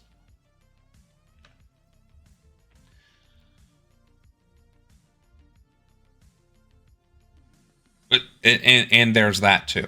Although I would disagree how quickly the stomping would happen because we've been using a lot of our bombs and munitions lately in every other theater and for the past 25 years. So I don't think we're as strong as we think we are, which is another problem.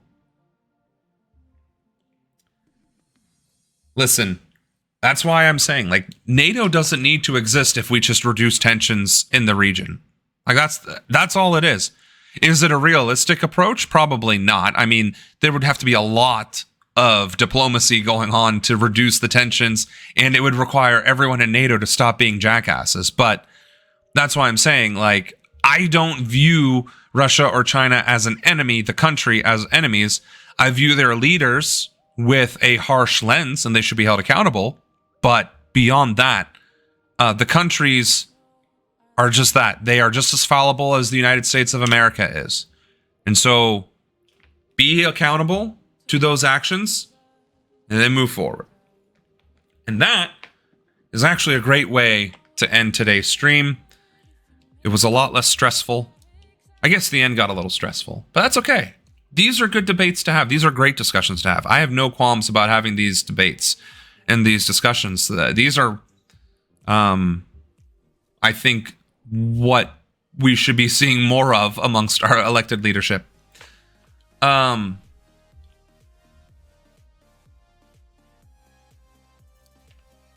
And I guess maybe, well, in closing, to wrap up the point, I am not saying that Putin shouldn't be held accountable. I'm not saying that Russia, through Putin's government, shouldn't be held accountable. I'm saying Russia, the country on a map, and the people living in it are not the enemies of America. Putin, the government, and his government are a problem and should be dealt with. Does that make sense?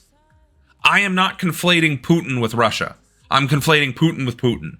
Everything Putin does is his cross to bear, and he should and can get nailed to it, if that makes sense. So, on that note, not to be rude or abrasive and cut off the discussion, I want to be very clear. I'm not disagreeing that Putin is a bad person. I'm saying I'm not conflating him with the country. On that note, we will be back on Tuesday to discuss God knows what the fuck is going to happen over the next few days in America, but we will be discussing it on Tuesday, Domestic Tuesdays at 7 p.m. Eastern. I look forward to having you all here again. Thank you for watching. Thank you for joining us. And as always, stay frosty. Good night, everybody.